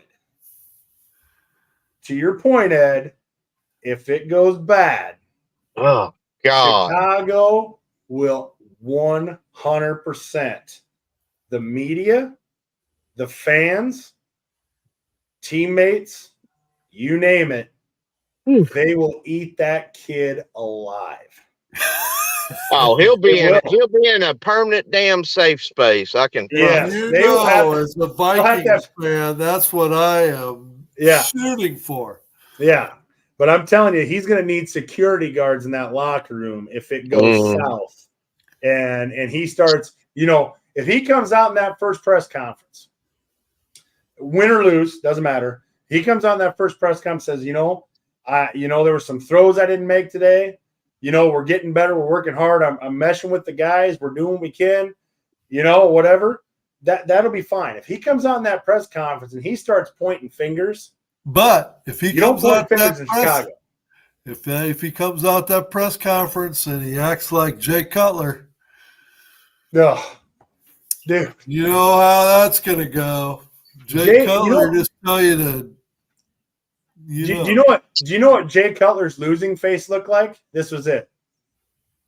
That was the same Do you as know his what- winning face. Do you know what Jay Cutler's winning face was? It drove me nuts because as a Bears fan, I want McMahon, baby. I want that guy. Show me. I Show want your me. feelings on your damn sleeve. Show you got a Yes. backbone. You know- And yeah, the whole time Cutler's like, my 25 million? Do I have, where's my 25 million? You know, I mean, like, as, it's fine. as much as I hated Jim McMahon when the But why did Vikings, you hate him? Why did When you the hate him, Vi- Ed? because he's The a winner. boy was cocky, but he had was balls. cocky, but he had what it took to back it up. Yes, sir. When the Vikings picked him up, I went from hating him to loving him.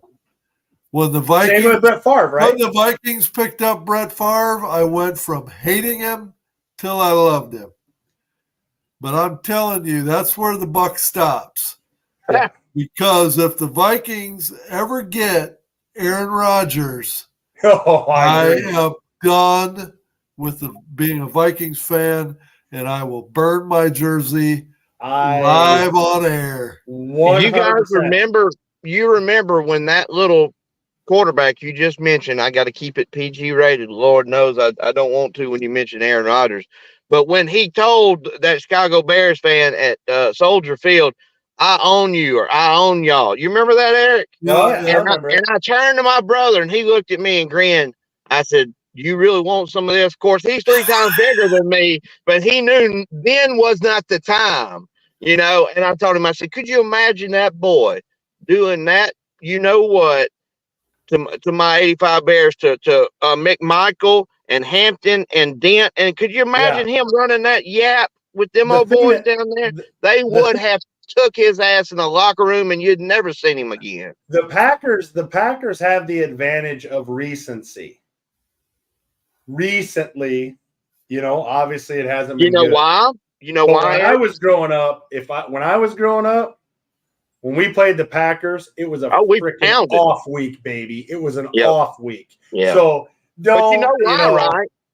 Their front office has been making all the right decisions the last 30 years, and ours has not. Correct. I think with 100%. Poles, this is fixing to change. You can tell we're heading the right direction, but as a Bears fan, we're so freaking gun shy. We're waiting for the next Jesus. shoe to drop. So I've got a proposition. Oh God. Oh boy. The draft starts on a Thursday night, correct? Yep. Yes, sir. I would like to have the bottom line version of what Eli and Peyton Manning do on a Monday night game. Ed just And wants I 2 would Bears like- fans and to laugh at. I would like to propose that the 3 of us sit here live Thursday night when the draft starts and give our on-the-spot commentary to the first we'll only do the top 10 picks. That's if the Vikings trade up. If the Vikings don't trade up, then we'll stay through the first 11 picks. And if they trade down, then we'll spend the next 15 minutes me burning everything Viking I've got in this house. Can we do that live? Because that Yeah. seems to be the Vikings' MO is to trade down no matter where you're at. They keep trading down, keep trading down, keep Oh, trading Eric, down. could you imagine Till they if got, we did till they that? got 35 picks in the 7th round. They're still trading down. I tell you what, If us we being trade live- down, you don't want me on this damn show. I can assure you. if we're listen, we can't go to the Fuel Network with this one. We got to stay on Facebook. If they come out and they say, and there's been a trade, I'm going to lose my mind. We are going to call the show the 2024 NFL Draft, the Special. uncut. Uncut. Uncensored. And we will not have it on the Fuel Sports Network because they deserve better. It could get ugly. It could get real ugly real quick. And you know what? If I had the link and I could get it to Leo just jumped on with us. I would love to get Leo on. So With the draft, fellas, I have been absolutely if Dirty upset. and the Hyena are listening right now, please send Leo the link because I would love to bring him on for about 10 minutes if Leo will. I'd love to bring him on to talk the Battlehawk Brahma game this coming weekend. Are you up for it, Leo? When's the draft, fellas? I've been so obsessed with Thursday. UFL. It's next Thursday. No, it'll be 2 weeks. Next Thursday. 2 2 next weeks Thursday. from Thursday, yeah. So what's the date? Today is the 8th. Okay. Today's the 8th. 8th. It's 26. 11th be the 18th and 25th. Is it the 25th it starts? I think so. So it's not next Thursday. It's the following Thursday. Okay. Yeah. Yeah. I knew it was getting close, but being so obsessed with the league just starting and kicking off, hell, I'm so 25th, terrified the Bears are going to screw up their picks. I've just been trying to Listen. ignore it. Other than the Chase Claypool, which he was grabbing for that one, I get it. Other than the Chase Claypool, I think Poles has made a lot of good moves. No, I agree. I'm on board with him, but you know what I mean. As soon as I said you wait for that next shoe to drop, we're so terrified because the last 3 or 4 regimes have just killed our franchise. Killed it. If I put it to you like this, Brett, if we had a quarterback, we had an established quarterback right now, and Poles made these same moves, what would you be thinking? Oh shit, man! Yeah, Right. I like him. Hey, he has proven compared to our last 2 or 3 GMs. Maybe 5 GMs. But absolutely, I'm happy with him now. To be honest with you, to be 100% with you, I'm not happy that, from what I gather, we were offered more forefields from another team and supposedly went ahead and went through with giving him to Pittsburgh. That don't make no sense to me. But doesn't that make Poles? Doesn't that show Poles that he is a player-friendly GM where going forward, you may have players actually looking to come to Chicago rather than saying we gotta stay away from there. They don't know what the hell they're doing. No, you make a fantastic point there, but then I also think that maybe whatever team that was, and I can't remember what I'd heard, and supposedly it was verified, maybe that team and that GM owes us now a favor of some sort. Correct. Correct. Well, I don't know, man. I'm so scared. That's one thing. I do not want to rush the UFL season away because I love spring football so much, but I am ready to get the draft here and get it over with and then just go, whoo, Yes. I don't want to have an oh no moment. I can't.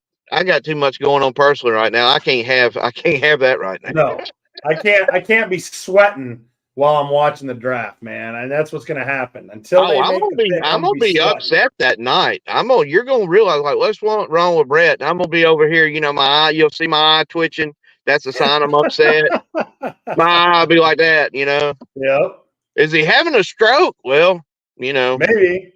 Ed's muted. There you So go. without further ado, we are going to kick this back to the UFL because we went into the heart of San Antonio and we found one of the guys that knows what he's talking about. Let's bring Leo back up. Leo, Hey, Leo. man. 2-0, baby. Did Isn't you that see my all? pick? Good. Did you see Feels my pick? good. Feels good, doesn't it? It does. It does. It's a stark contrast to the beginning of last season. That's for sure.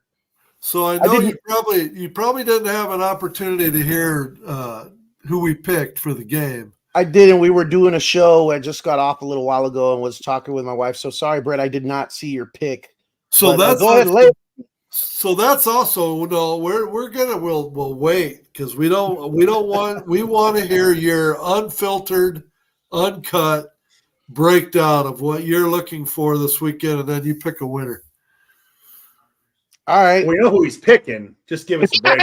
No, I don't know. He's the man of truth. If he in his gut, if he knows the Battlehawks are going to win, he'll say it. Wow. He said last week that his heart and his gut were so close together. They're really close together. Let me tell you. You can't use that.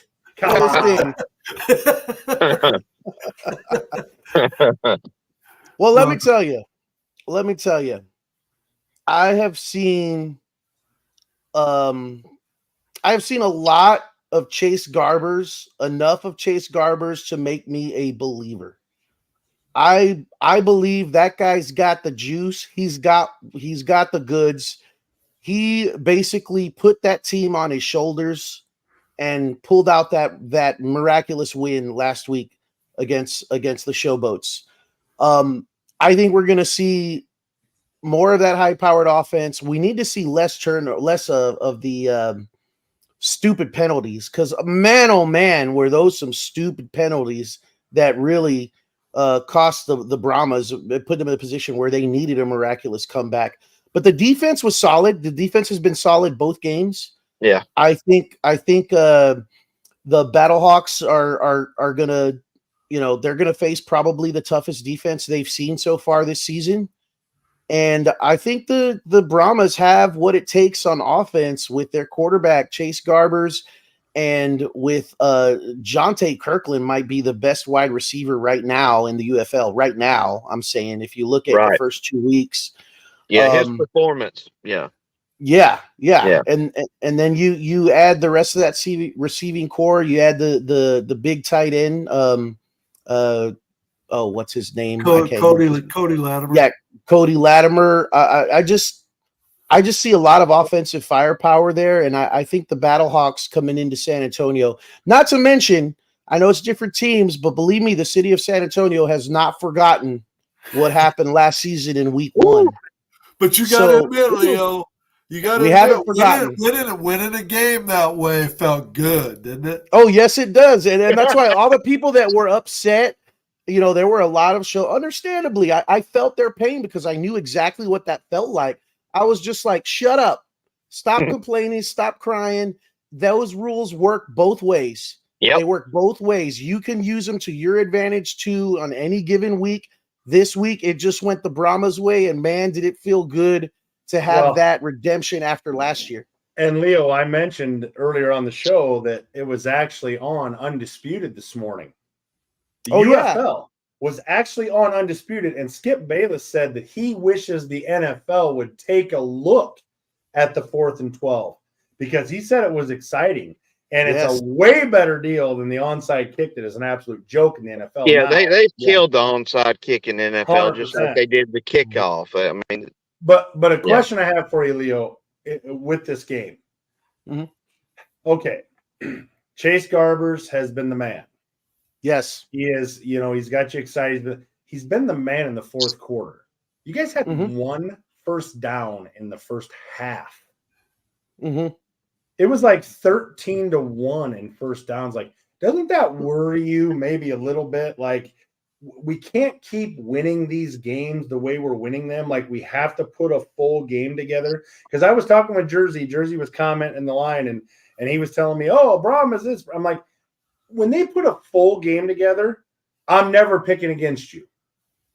But you haven't put a full game together. You're gonna get bit if you keep trying this. Well, we'll just see what this, however many points the other team can put up, and then the fourth quarter we're on.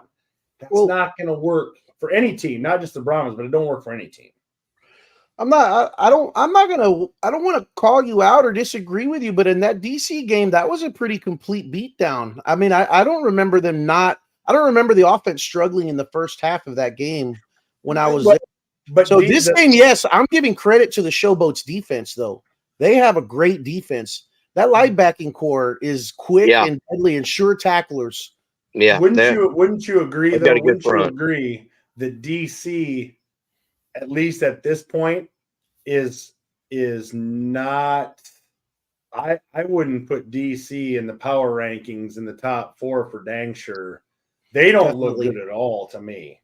Definitely I mean, not. I think they escaped with a win this week. They were at home, they had some, but man, Abram Smith being out, Ty Scott being their one and only receiver, it seems like they don't scare me at all. No, so I look at Memphis as being one of the teams, in the upper echelon. So, he can't help himself, can he? For three quarters, you didn't do anything. Like nothing. Like it was like, where's San Antonio's offense at? Oh, here it is, fourth quarter. Now we go. Against Birmingham. You do that against Birmingham, you're dead in the water. Well, I will argue. I believe. Go ahead, Brett. No, I was siding with you a little bit there, Eric. I will argue one point with you, Leo. You talk about Memphis or whatever having the best defense. You can ask those two fellows right there and me. Michigan might have the best defense in the league. Yes, they're solid. Michigan they are legit. If they had a quarterback, if they had AJ McCarron on their team or Perez, we'd be talking about Michigan. They'd be tough to beat. They would be tough to beat. Well, with all due respect, though, Brett, all I heard from you guys and Dirty and A-Train and all of it is how Perez was the GOAT of spring football. Luis Perez. Wait a Perez. minute, hold on. All the way it's Perez. Yeah. Perez. Yeah, I wish I could say it like that. Perez. Luis Perez. Yes. And all he's done so far this year is go 0-2. So, just like I told him about he don't Tom make Brady, a tackle, Bubba. They tried to say Tom Brady was the GOAT, which he is, but Tom Brady didn't win all his Super Bowls either. So and that's why when Eric jumped on AJ the other week, I defended. I said, "Whoa, hold on!" I said, "AJ's job is to throw the ball, not to catch it too." So correct. But Luis Perez controlled the Birmingham Stallions the first half, and I said that to everybody that wanted to hear it, and that's a fact. But I will tell you, the AJ McCarron from week 1 was not the AJ McCarron in week 2. He wasn't playing the Michigan defense either, though. I understand that, but he looked off. He was a little rusty. Yeah, Saturday there. When Ed and I were sitting in the stands on Saturday, I'm telling you, he didn't look off. Yeah. He was putting the ball where it needed to be. And aside from a few drops, they were dimes. So back to Leo, my question is, can San Antonio sustain top 4 teams? Obviously San Antonio is a top, but against Birmingham, against St. Louis, can they sustain that type of play? I think we're going to find out. I mean, it's kind of a cop out, but it isn't. It's a new team. It's, new coaching, new offense. And I think AJ Smith learned a few things about his quarterback in this game. in this last game. And I'll tell you that's my answer to like what happened those first few quarters. I think the offensive game plan was not what it needed to be against that defense. And I think it took them way too long to adjust. Way too long to adjust. And when they did, they put the ball in Chase Garber's hands and they said, go do what you do. I think Chase Garber's right now. We just talked about Luis Perez. Luis Perez is not the most skilled quarterback in the UFL. He might be the best because of his experience and what he has right here between these ears. Right. So he might be the best, if not the best. He's up there top 2 or 3. I said at the beginning of the season, just like Dirty did, that he was the best quarterback, but that's because of what he's done, what he's accomplished. But Chase Garbers, man, is showing me a lot. Skill wise, he's got it. He can extend plays. He's looking downfield. He's not a guy that's just going to tuck and run once the play breaks down. He's looking for his receivers. He's tough. He's smart. I mean, I mentioned it in our show earlier. There was a series late in the game during that comeback where I'm pretty certain it was AJ Smith, and I love this about the UFL, by the way, that you can hear what's going on. You got these guys mic'd up, and you know what's going on the sidelines, and they were yelling they were not happy because of something he missed on this play. And Chase Garbers didn't back down. He turned. Not that you want to any disrespect to coaches, but he says there's a blitzer. It was going to be a sack, so he smartly changed. He smartly changed what he was doing and ended up throwing the ball away and not making a mistake that was going to cost them that drive. And they ended up scoring on that drive. Unlike Matt Corral with the Stallions this weekend that almost cost us the game. Yes. And see, that shows a lot about your quarterback. He's a leader out there, and he's got what it takes to win games. So I think the Brahmas are still figuring themselves out on offense. And yeah, DC, say what you will about them, they're not what they were last year. And you could say, well, that first win didn't show us a whole lot. We saw more of this second game. I think this team is putting things together and learning things together, and they got the right guy under center. They got the weapons he needs, and they might not have the best defense in the league. They're definitely not Birmingham, but they got a solid defense, so they're going to be tough to beat. We're going to learn a lot about this Brahmas team against the Battlehawks this week. Okay, so having said that, we're gonna let you join our picks, and then we're gonna wrap it. So I'll go down through the games with you. DC at Arlington. Arlington, they're gonna get off the schneid. That's good call. Good call. Memphis at Birmingham. Oh, that's gonna be a good game. I'm gonna take Birmingham though. Yeah. See, Daddy, you were stretching on that one. You're stretching. Yeah, I'm the only one that took Memphis on that one. Stretching. That's a tough one. My only argument is you go. It's the same scenario as San Antonio and St. Louis. This is a critical game for St. Louis to win because San Antonio and St. Louis would be 2-1 if St. Louis drops this game, and I think DC drops theirs. Well, you talk about being in the catbird seat. You're going to have San Antonio 3-0 with the other two at 1-2. The difference is if St. Louis loses this game, they're down 2.5 games essentially. Yeah. At this point. Yeah. If they win, they're actually up half a game essentially. So it's huge. It's huge. In a 10-game regular season, you just can't get off to that bad a start. Well, one thing about it, you don't have to be first in the conference to make the playoffs. You only got to be in the top 2. So, yeah, but Houston at Michigan. Michigan, I'm not impressed with what I see from Houston so far this year. Man, their offense is anemic. And so do I need to even ask this next question? But I will. St. Louis at San Antonio, and after you tell me who you're taking, I'll tell you who you agree with and who you don't. Okay. Well, I'm going to tell you 2 things. There's going to be 2 winners that weekend. All right. The first, we'll go with the game. I'm taking the Brahmas over the Battlehawks in a close one. I think it's going to be close, but I think the Brahmas are going to take this game. The other winner is going to be any fan from St. Louis or anywhere else for that matter that comes to San Antonio to tailgate with us and taste some of our food. You're in for a treat. You're going to be a winner. That is no doubt. There's no doubt there. I was there in the championship game and I got to have some brisket. Oh yeah. It was worth the trip, that's for sure.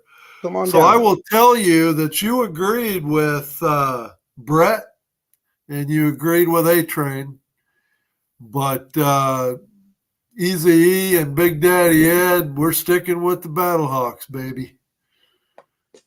Okay. Nothing wrong with that. The U No. and the Lou. I need me one of those. I'm not in the Lou, but I might be big enough that I can be down Big here game in South baller. Texas and You know still what? be in the Lou. You know what? I've been upset with not having access to players this year. So I've got a player in the U and the Lou Hall of Fame. I have got a coach in the U and the Lou Hall of Fame. It might just be time, Leo. It might be. I'm going to have to think about that. I might have to get one of the Fuel Network, like I'm not going to say the other word. It's live show co-host. Might have to get consideration for my Hall of Fame. We'll have to see. You know, when you say your gut's close to your heart, that definitely qualifies you as a U in the Lou It does. candidate. And I hate not picking with you, Leo. Hate not picking with you. But I said if St. Louis would have dropped that game to Arlington, I would have San Antonio this week. I was never picking them again. Never picking them again.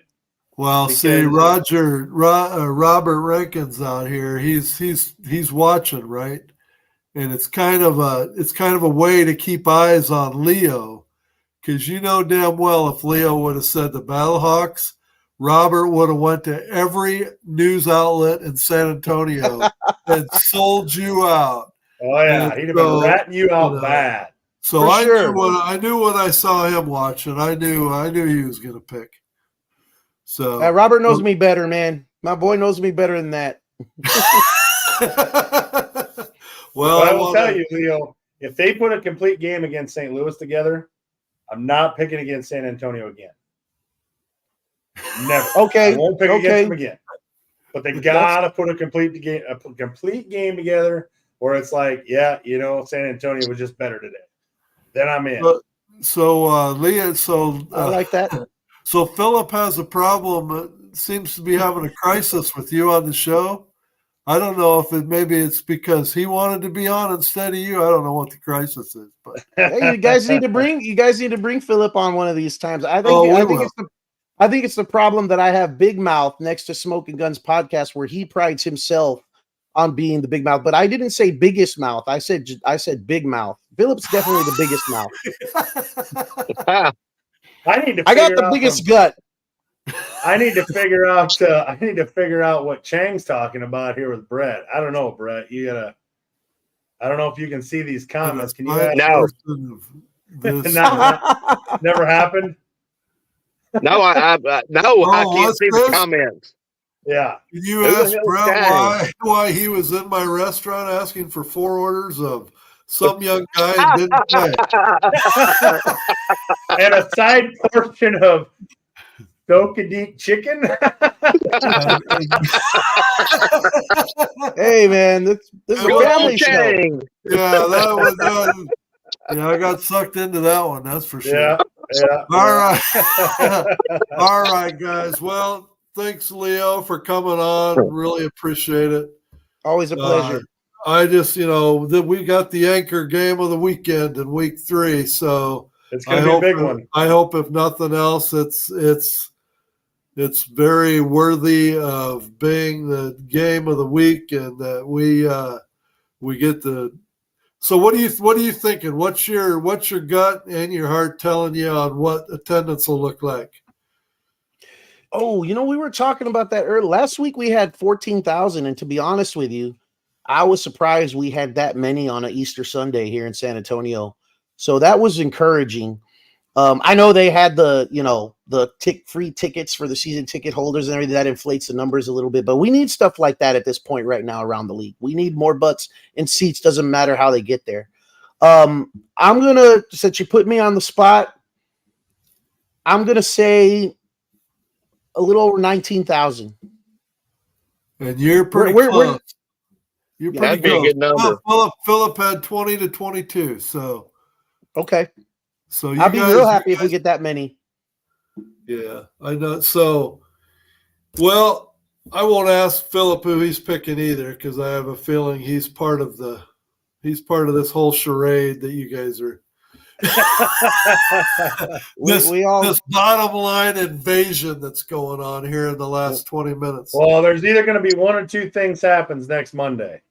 Either Ed and I are going to be coming on the show going, or we're going to be, Leo is going to be on his show going, I'm going to hold you to that, Easy. No more right. picking the Battlehawks the rest of the season. Well, I'll be picking San Antonio the whole season. That's exactly how there that's you going go. to go. Smart guy. That's what's going to happen. All right. All right, We guys. shall Well, see. everybody, appreciate everybody coming on. Appreciate everybody watching the show. We will be back next Monday night at 8:00. And until then, I hope your favorite team wins this coming weekend, unless you're a Brahmas fan. Good That's night. right. Go Battlehawks. Thanks, guys. Pleasure, Easy, Brett. Giddy Ed. up. See you, bud.